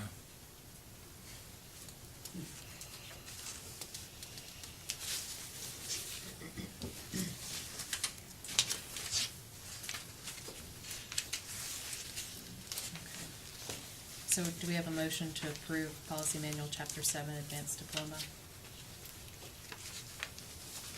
So moved. Second? Second. Any further discussion or questions?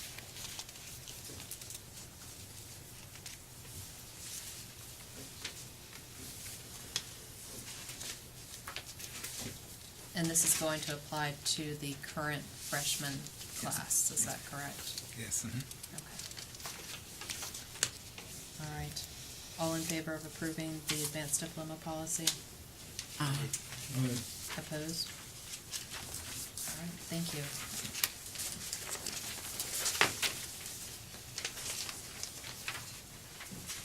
You're up again. I think I'm on unfinished business, or new business here. New business. Approval to place on review Chapter 1, Section 4.4 of the Policy Manual, School Calendar Instructional Makeup Day Guidelines. So you have a copy of that in front of you, also a paper copy, and I just gave you this year's calendar just for reference point, not that it's impacting it, but it's just if you want to look at some of the things that are being referenced. It's not a very popular topic, is it?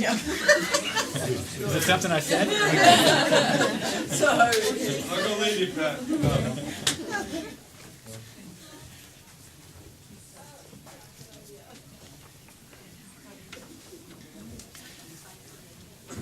The main gist of this change is, there were a couple of things. Is when this calendar policy was made, it was just during the interim, I think, when Mr. Stern was here for a little bit, and at that time, the counties were not permitted to accrue time to use as makeup time, and also they were required to show how they made up every minute, even on a 2-hour delay. We had to show documentation of how we made up that 2-hour delay, and since then, the state boards have approved the use of accrued time to make up for instructional time, so we have 5 days of accrued instructional time this year where we can make up for snow days without having to come back to school because of our extended minutes of instruction.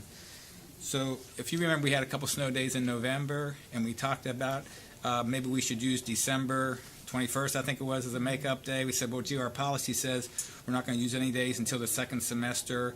And I said, well, with the board, you can change that. But he said that you didn't feel comfortable doing that.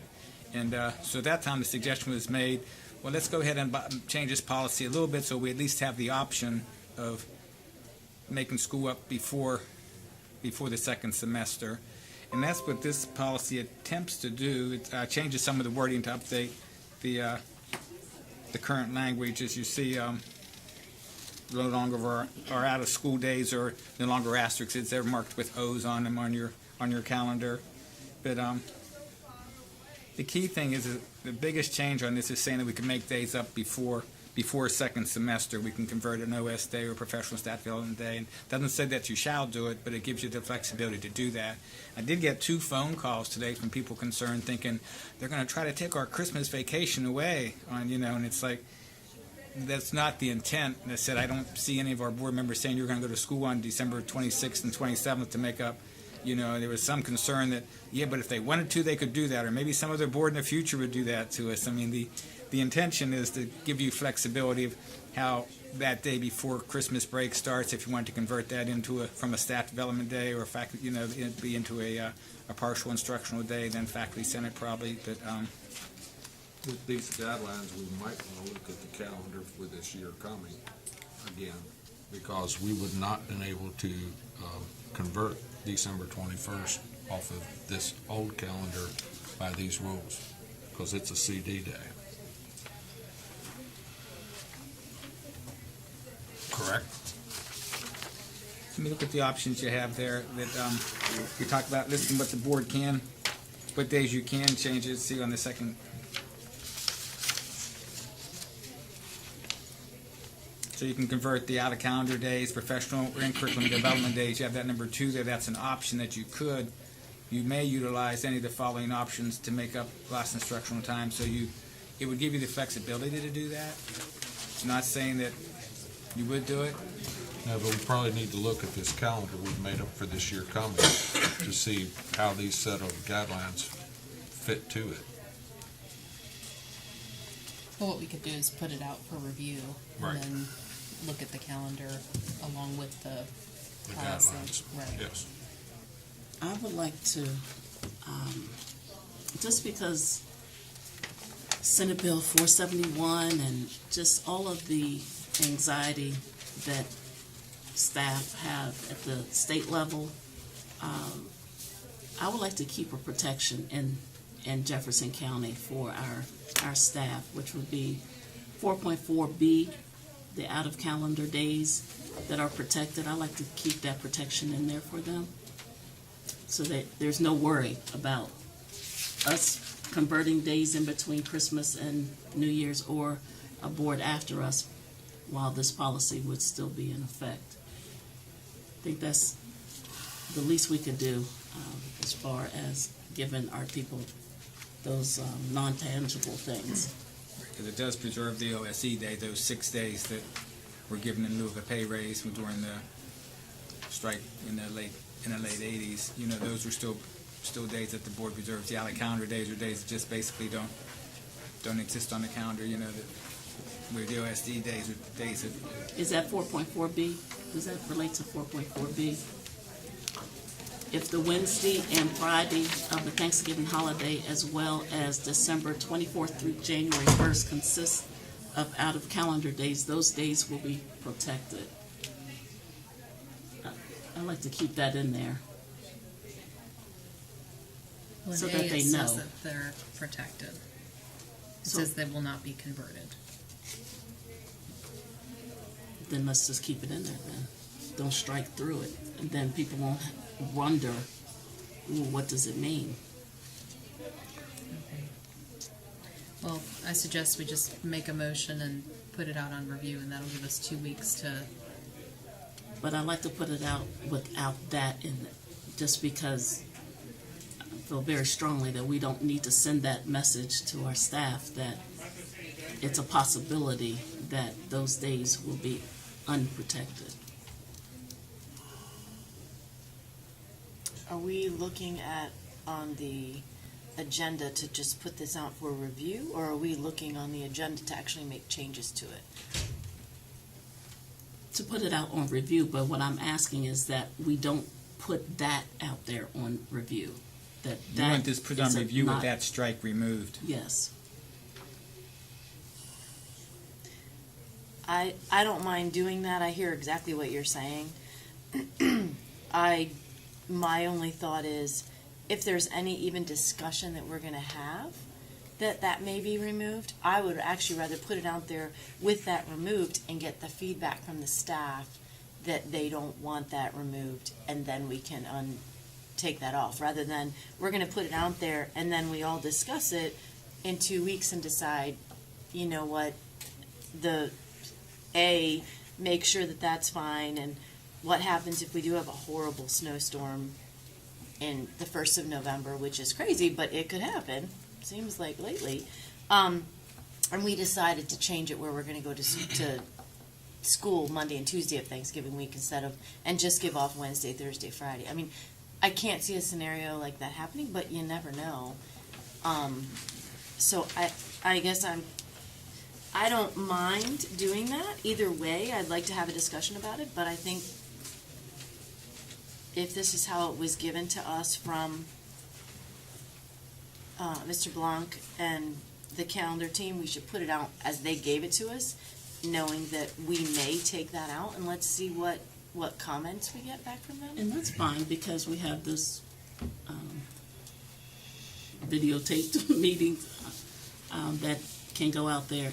I don't want more comments that this is something that we're even thinking about. But I have on record that I don't want our staff to feel unprotected for. I mean, this was their generated days. primarily from our discussion with you beforehand, where the board as a whole just felt like we don't want to do this to the parents now because that's not in our policy. They're not expecting this, and you wanted to have the opportunity to give prior notice, so that's a possibility, just like that snow we had in those 2 days we missed this year in November. And at that time, you had said that that would be springing it on parents. They've made their plans already, and that you wanted to see this change so that they know there's that possibility that there could be a makeup day there. I mean, I don't have a problem either way, because I personally could never see myself making people go to school Friday after Thanksgiving or any time between December 24th and January 1st. I mean, right. In reality, I don't think it would happen. If it makes you feel better, I mean, we certainly can remove it. But I just think that's the least we could give our staff, to let them know that that is protected and it's in writing. Okay. So, do we have a motion to place on review Chapter 1, Section 4.4 of the Policy Manual, School Calendar Instructional Makeup Day Guidelines, with the amendment that B would not be struck through? So moved. Do we have a second? I'll second it. I mean, I don't care how it goes out. I really don't. We need feedback, and then we can decide how it comes back. Okay. So, all in favor of placing Section 4.4 on review with the amendment that B is not struck through? All in favor? Aye. Opposed? All right. Thank you, Mr. Blanc. Thank you. So we'll unstrike Section B, please. Thank you. I honestly think we can just write that differently. Yeah. And it takes care of Okay, it. so Still allows us to convert some days. we're on 12B, Yeah. the pre-K and pre-K special needs presentation.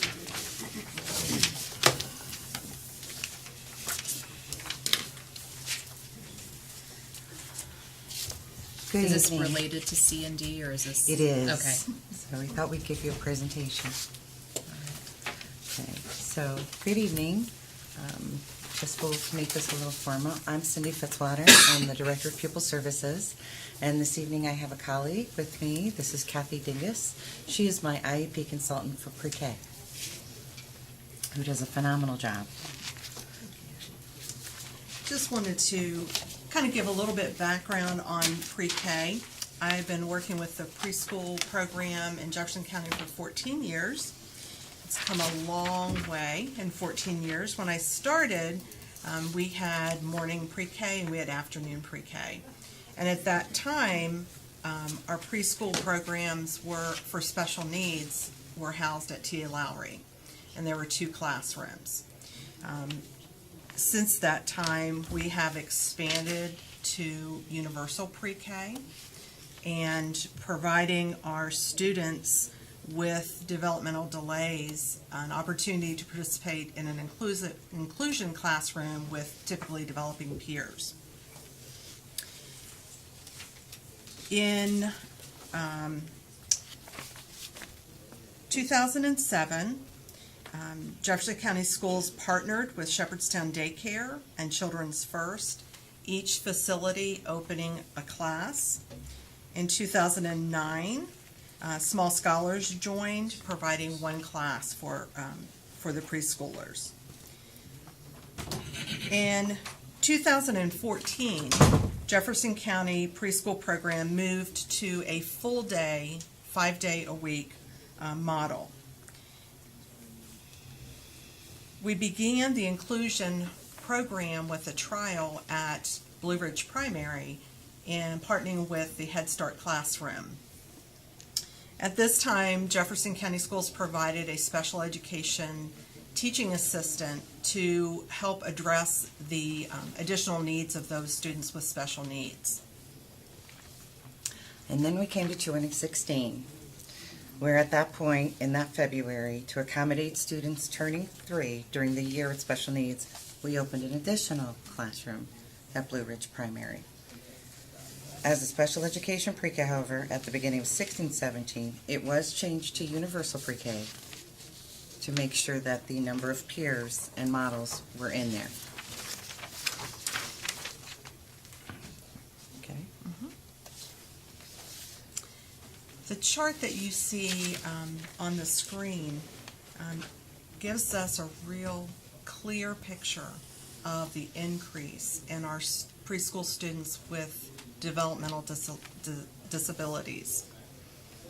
Over the past 5 years, it has gone from 24 referrals per year to over 80 referrals. And as of today, I got 2 more referrals. I'm currently at 88 referrals for this school year, which approximates to a 300% increase in the past 5 years. Increasing numbers of preschoolers with NAS, neonatal abstinence syndrome, preschoolers with earlier diagnosis of autism are requiring significantly more assistance in the classroom than in the past. Per policy 2419 and policy 2525, the preschool classroom is capped at 20 students, with a maximum of no more than 49% of those students being special ed. At this time, the state does not provide a waiver for any preschool for exceeding those numbers. Looking at our pre-K slots, in previous years, slots have been held open for anticipated developmentally delayed students. And again, developmentally delayed is a term we use for pre-K students. We do not code students as autistic as pre-K.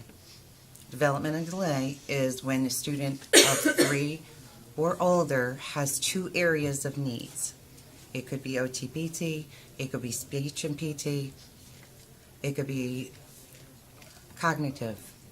They are still labeled, and the labeling that is used in the process is developmentally delayed. So it covers a wide range. So we work very well with Head Start to make sure they actually keep open slots for us throughout the year. When we meet with them as a core team, they actually hold back 4 to 5 slots for us in each of the classrooms for developmentally delayed students coming in. We've worked hard, all of us, including Sherry Hetzel, to make that partnership with them.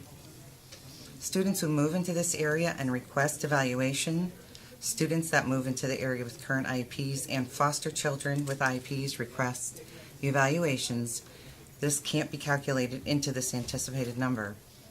If you look at this from the Head Start and the coding on the side from 2014, 15, 16, 17, and 18, you can see how we've grown. Head Start has stayed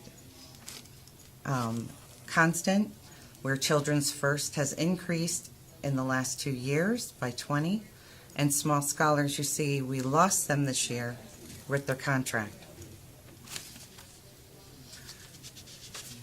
From here, I guess what we also wanted to go over, you're going to talk, and I'll pass it out. The currently, Okay. Currently, what I do is keep track of, I get a demographic sheet from the state of West Virginia, approximately 6 months before a child turns 3. And that if a child is receiving services through birth to 3, policy 2419 states that by that child's 3rd birthday, if they are found eligible, we need to have an IEP with services provided. Obviously, I do my very best in looking into the magic ball and seeing how many children are turning 3 throughout the year, but I can't ever keep up with that. I keep a constant list of those children that are coming from birth to 3. And you will see on your list under, I think it's coded yellow, those are pending students that I know will be qualifying based on the information already provided to us, and I will need to have a slot for them when they turn 3. And I believe their birthdays are coded, listed along the side. So I keep Cindy abreast of that pretty much on a bi-weekly basis. For example, last week when we met on Wednesday, I said it was 84, and tonight before the meeting I said, well, I got 2 calls on Thursday and 2 calls today. So now my list of referrals is now up to 88. We're only at the end of January. We have an abundance of families moving into our area with children who are preschoolers that have IEPs already coming from states, other counties in West Virginia, Ohio, Virginia. The preschool population is exploding. And these little guys are needing more and more services. May I ask a question? Mm-hmm. Sure. So is this May 10th, May 11th? June 29th? Is this their birth date? That when is they'll their turn birth- 3? Correct. And so they enter school anytime they turn 3. They don't have to wait until the new school year starts. No.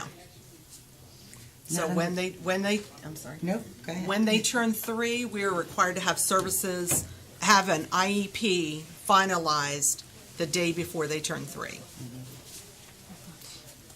Is that by their choice or is that by law? That's by law. I mean, do they 2419. do they come to programs by law? They have to be in the school? The parent has a right to refuse, is that what you're asking? Right, or- can they keep them home? Yes, Always, yes. always. It is a voluntary program. Preschool is not mandatory. And so currently, the slots that in the classrooms that we have are all full. I have students turning 3 in March. I don't have a place to put them. And I have 14, 15 as of last week that will be needing spots before the end of this school year. And are you required to take those students in? Yes. You don't have a choice? We do not have a Parents choice. do, but the school does not? Correct. Okay. And they are found developmentally delayed, we have no choice. And by maximizing the classroom caseloads is not always in the best interest, depending upon the disabilities of the children that are in the classroom currently. By putting 20 children in a classroom with a teacher and an aide, some of those children may have a visual impairment, and it is not necessarily in the best interest to pack that classroom with 19 other little bodies that are very active when we have a child that can't see. So I always look out in placing children, trying to make sure that they're placed in the best classroom.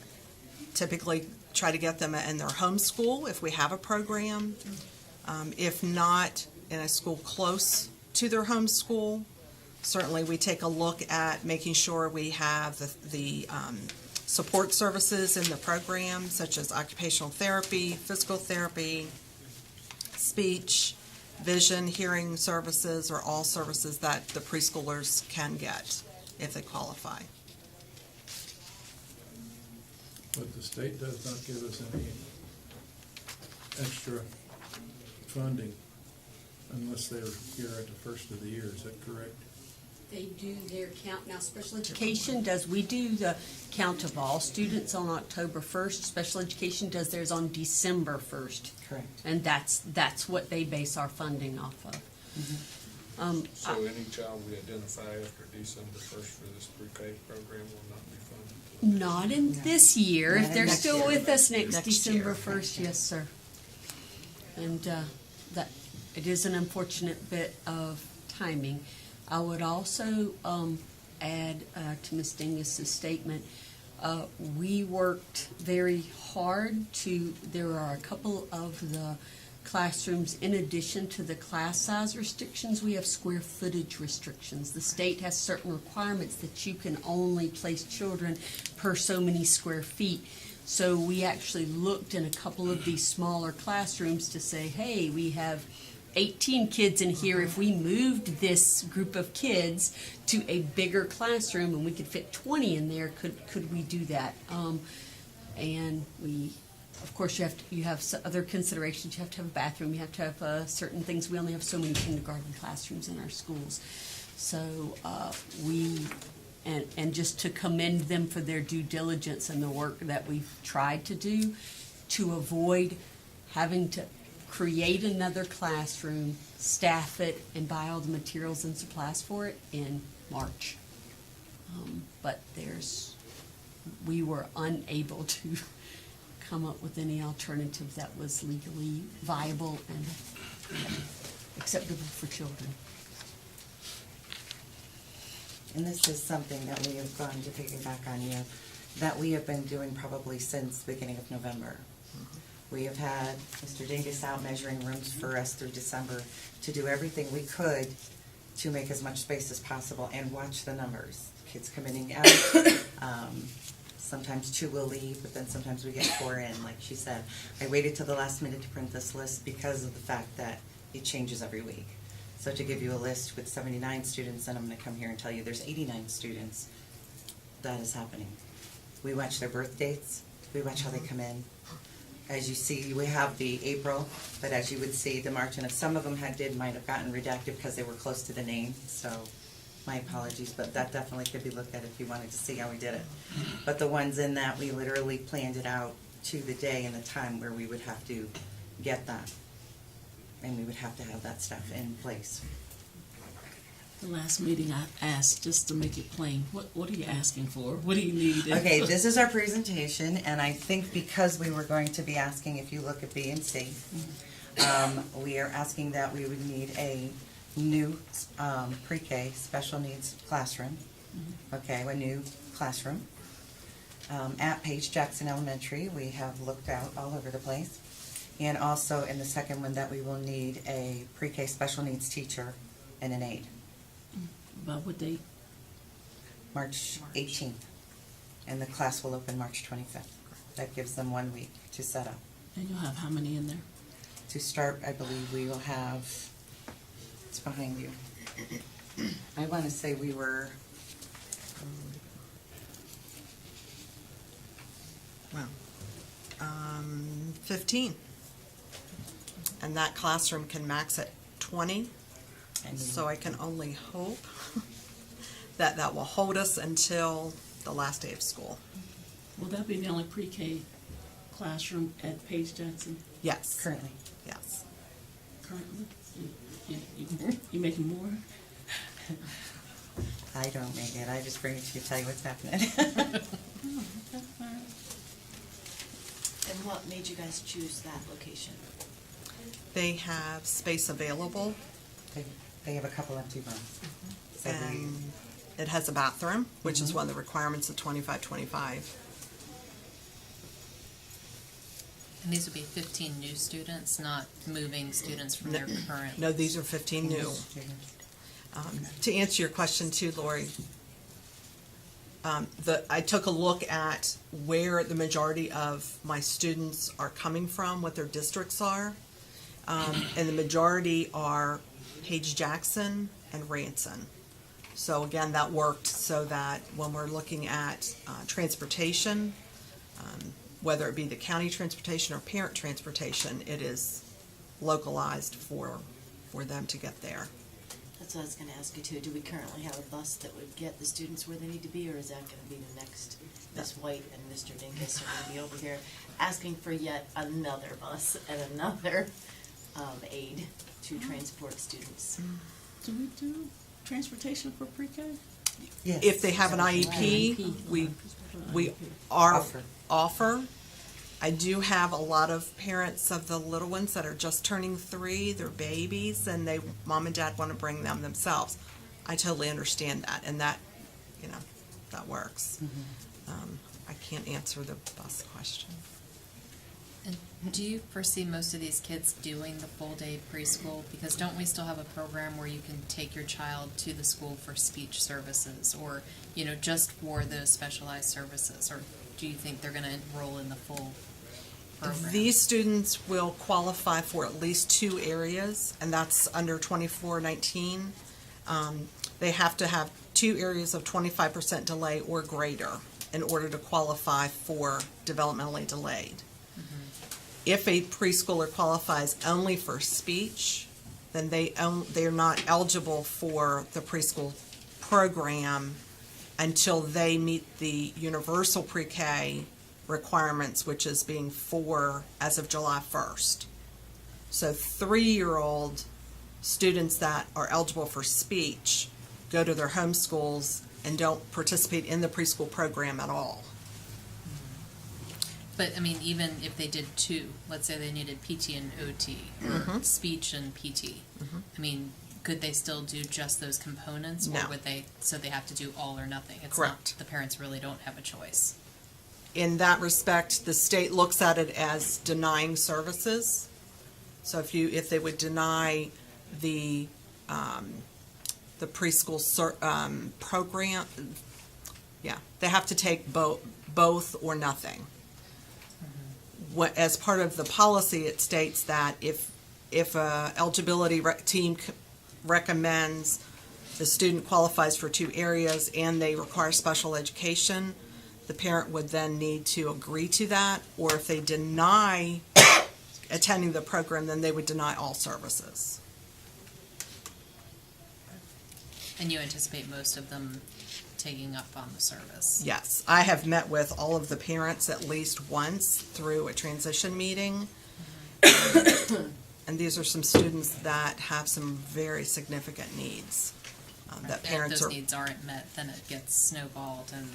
Yes. Right. Yes. And early intervention, we really like to start because our goal is get that intervention, get things moving, and maybe by kindergarten, they don't need as much support.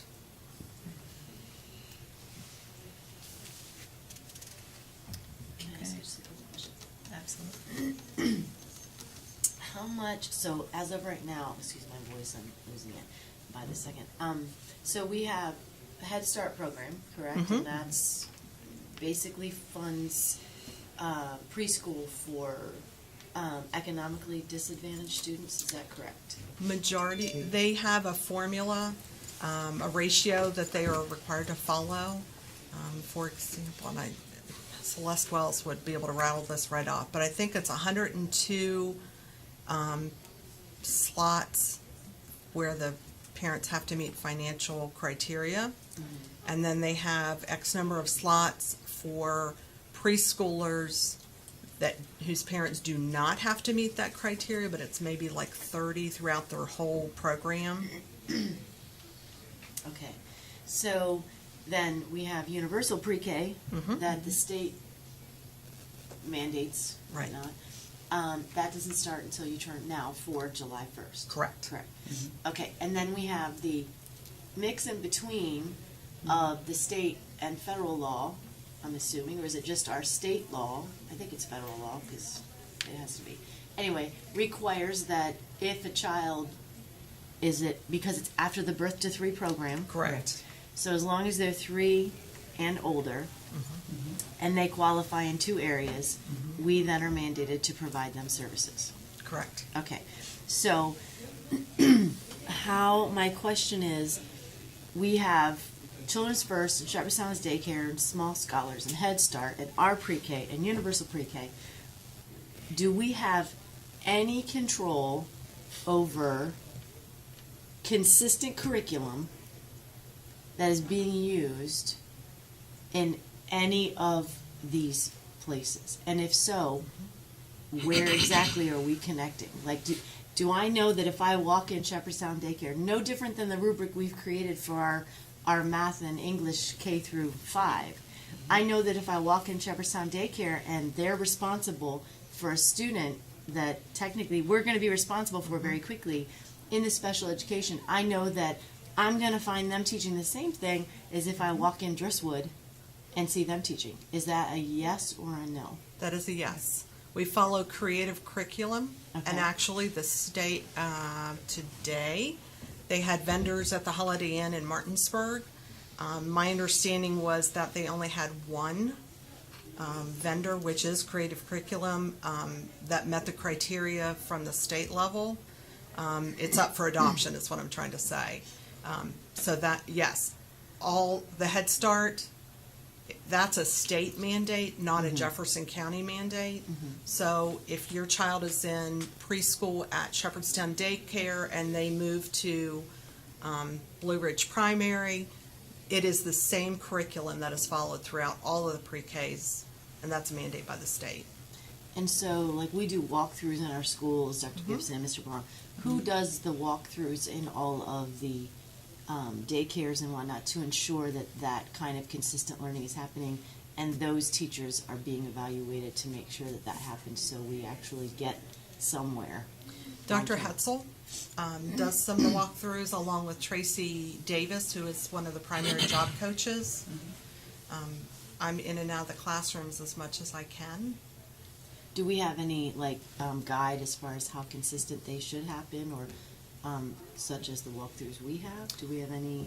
They do a health and safety walkthrough within the first 45 days of school, and then they go through repeatedly throughout the school year. We also have collaborative meetings about once every 6 weeks, where we get together and do staff development. But that's something that we set up. The state doesn't basically say we have to. We're just trying to do that because obviously if we don't, it's The not state gonna be mandates consistent. the health and safety checklist within the first 45 days. And that's basically their only requirement. Okay. And then how long does it take to get services? You were talking about, you've got the referrals. So you got referrals last week and then you got referrals this week. How long does it take you, now that you have those referrals, to actually touch a child and they start to get services? As quickly as I can.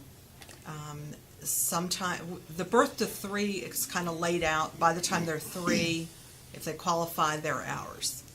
If a mom calls me and says, we moved from Ohio, my son was receiving services, I schedule a meeting, hopefully within a week to 10 days, have that parent come in, share the information with me. If it is a current IEP, by law, we're required to place that student. If they do not have a current IEP, then I would schedule an assessment time for mom to bring the child back in. Depending upon what the needs are, I do the developmental assessment. I have a speech therapist that does the communication. I have a OT that does fine motor and a PT that looks at gross motor. We get that scheduled within approximately 2 weeks. Have time to write a report, which is about a week later.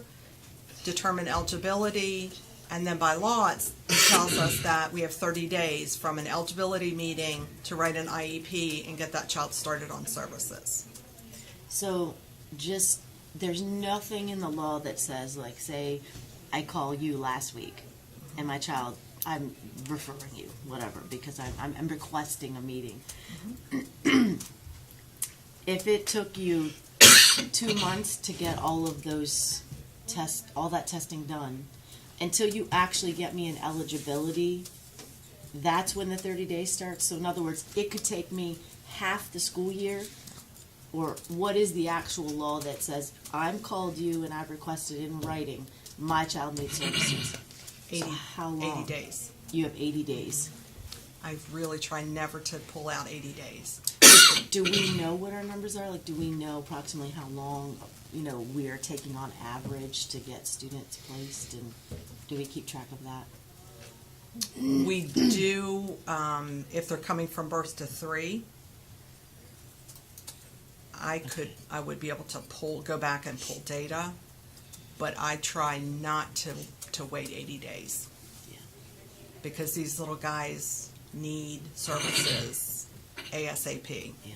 And the sooner we can get them scheduled to get an assessment done, to write a report, to get eligibility, to get services started, is better for the child. And then another question with services I had was, when we get students at the start of school, so like right now, say we pull kids in, it's March, and we know that they need preschool. Let's say for kicks and giggles, they're done with preschool, now they're going to go to kindergarten. So how long from the start of school, if I know I have an IEP and I have speech or OT or whatever, how long then does it take me from the very start of school before I get my first speech lesson or my first OT or my first PT? When you're enrolled? Yeah. First week. Services start usually first week. Yes, ma'am. And then what if I'm not enrolled? I can take up to my 80 days, is that what you're saying? If you're coming in requesting testing, then it would be up to 80 days. And again, we try not to do that. We try to move as quickly as we can. Okay. I think that was the only questions I had. Putting a classroom together in March is not an easy task. I mean, the teacher alone, finding somebody qualified to teach the class, and the actual physical classroom, because there are a lot of needs that need to go into a preschool class. It's not just Correct. setting up some blocks. Correct. Do we have any idea if, like Children First is maxed out in their capacity? I have exhausted all of our partners, and they. Okay. I've tried to think outside the box. And they're maxed out on space or teacher or both? Slots. And not all of our students are appropriate placements for Children's First or Shepherdstown Daycare due to the needs of the children that we have. Because they are not special education teachers, certified teachers. So we have to be cautious as to the needs of the children that we place there. And I guess another thing we need to look at is how many of those kids are going to miss the kindergarten cutoff when that's moved from September to July. How many are going to remain in the preschool program? Of the children coming in, none of them, because they're just turning 3. Right, but the ones that would have moved. I have 2 this year that missed the cutoff for going to kindergarten. One's birthday is August the 11th, and the other one, I believe, is August 27th. So those children actually have been in the program since they turned 3, so they will have 3 years of preschool interventions. I have 24 children transitioning to kindergarten in August. Is the most I have ever had. When I started, I had 6 to 7 children transitioning. It just has exploded.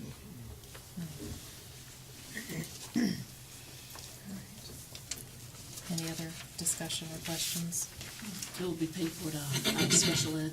I believe I uploaded the expense sheet. I don't see it. Where is it? I put it in as an attachment. I see teacher, pupil services, We're ready to roll on ordering. new position. I think it's important to note, as we've talked about many times before, I do think this is just the beginning. The opioid epidemic is not any better, and there are so many children that are going to be affected already. I mean, We're already seeing them. Back in the Yeah. fall, 1 week was quite eye-opening for me.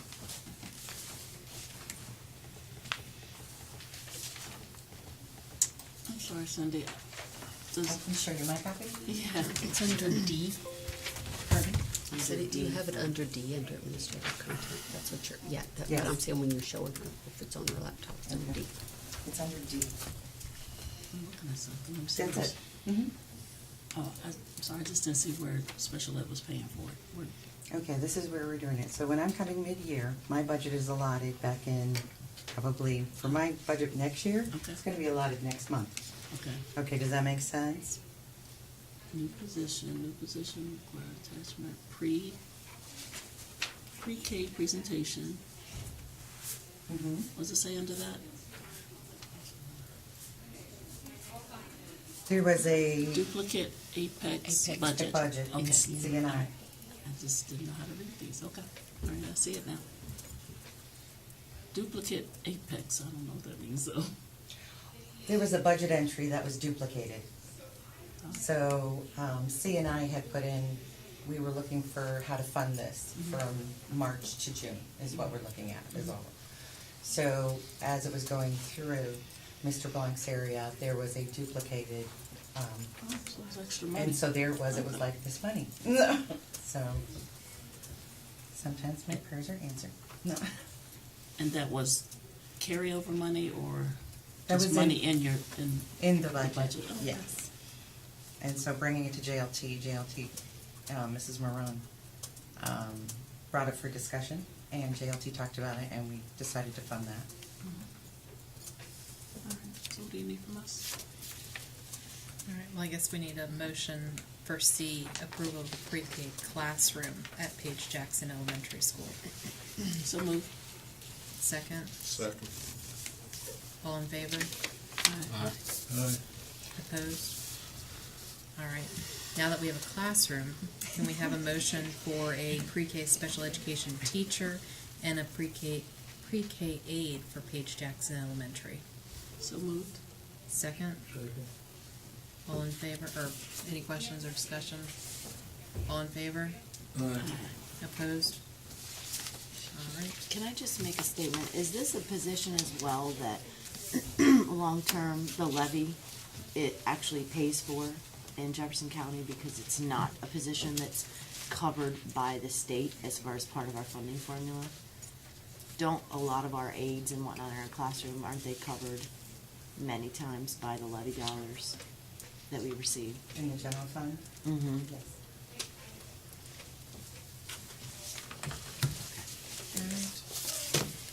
Any executive session this evening? We do not have executive session, however, as I always do, I want to recap what the will of the board is so that I'm sure what your expectations are.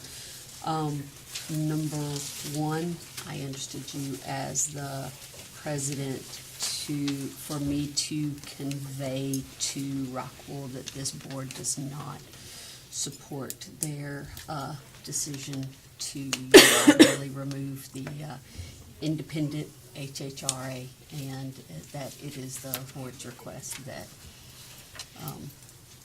you wish to move forward with an independent HHRA, and you don't sanction their refusal to do that.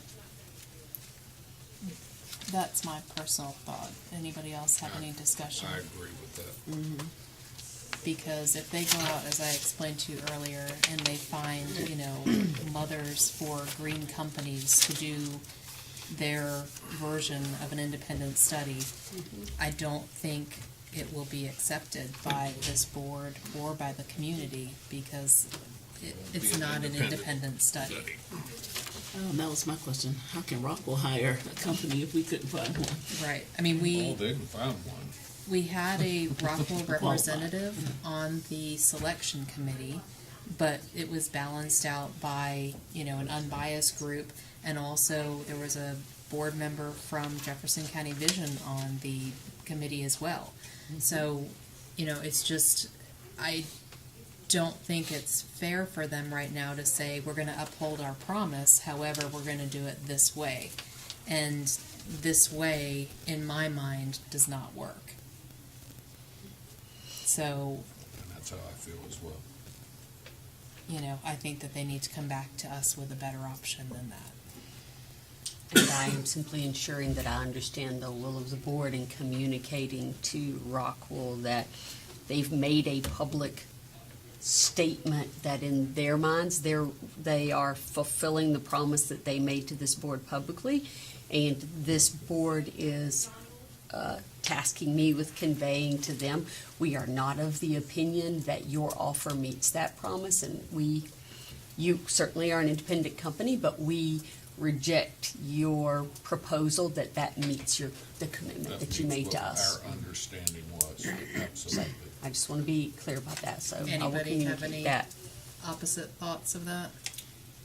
No, it read like they were doing it because of the timelines. So I don't know if you want to speak to the timelines. Well, the timelines are tight, and unfortunately, we're behind. But, if it's not done the right way, the timeline's not going to mean anything.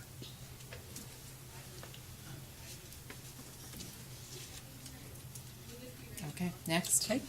Now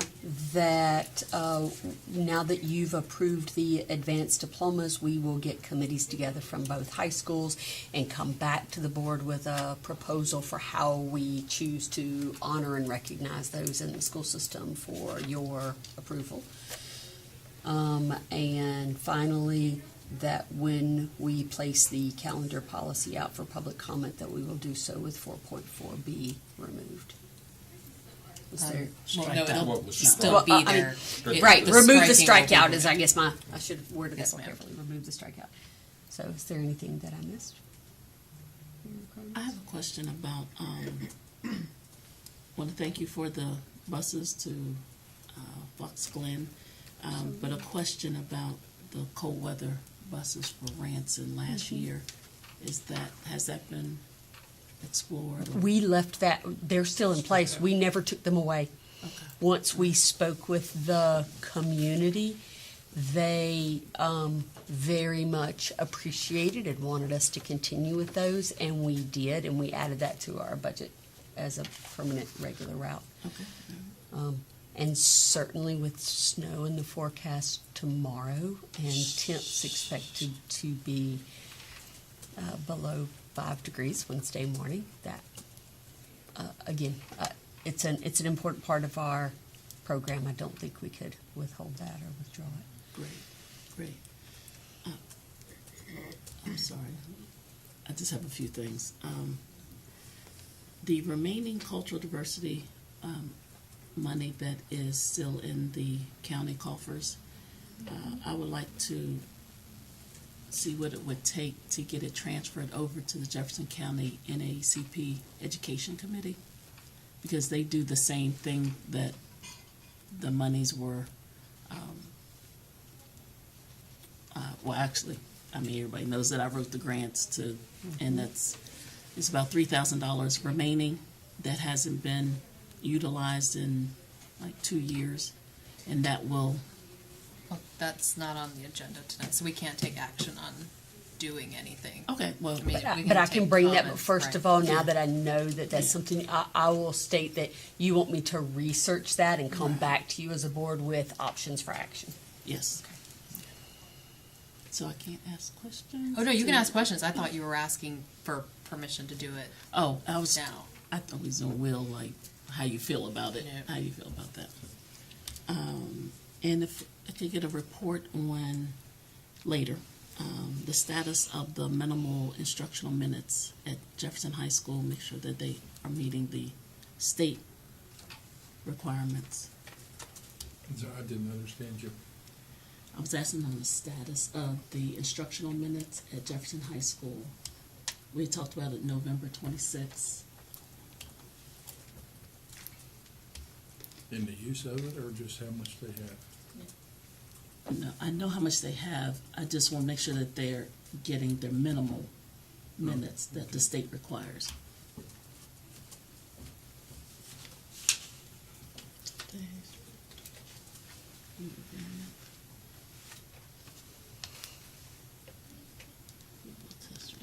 Oh, do we want to address or talk about some ideas for the radon thing? Kind of concerned me.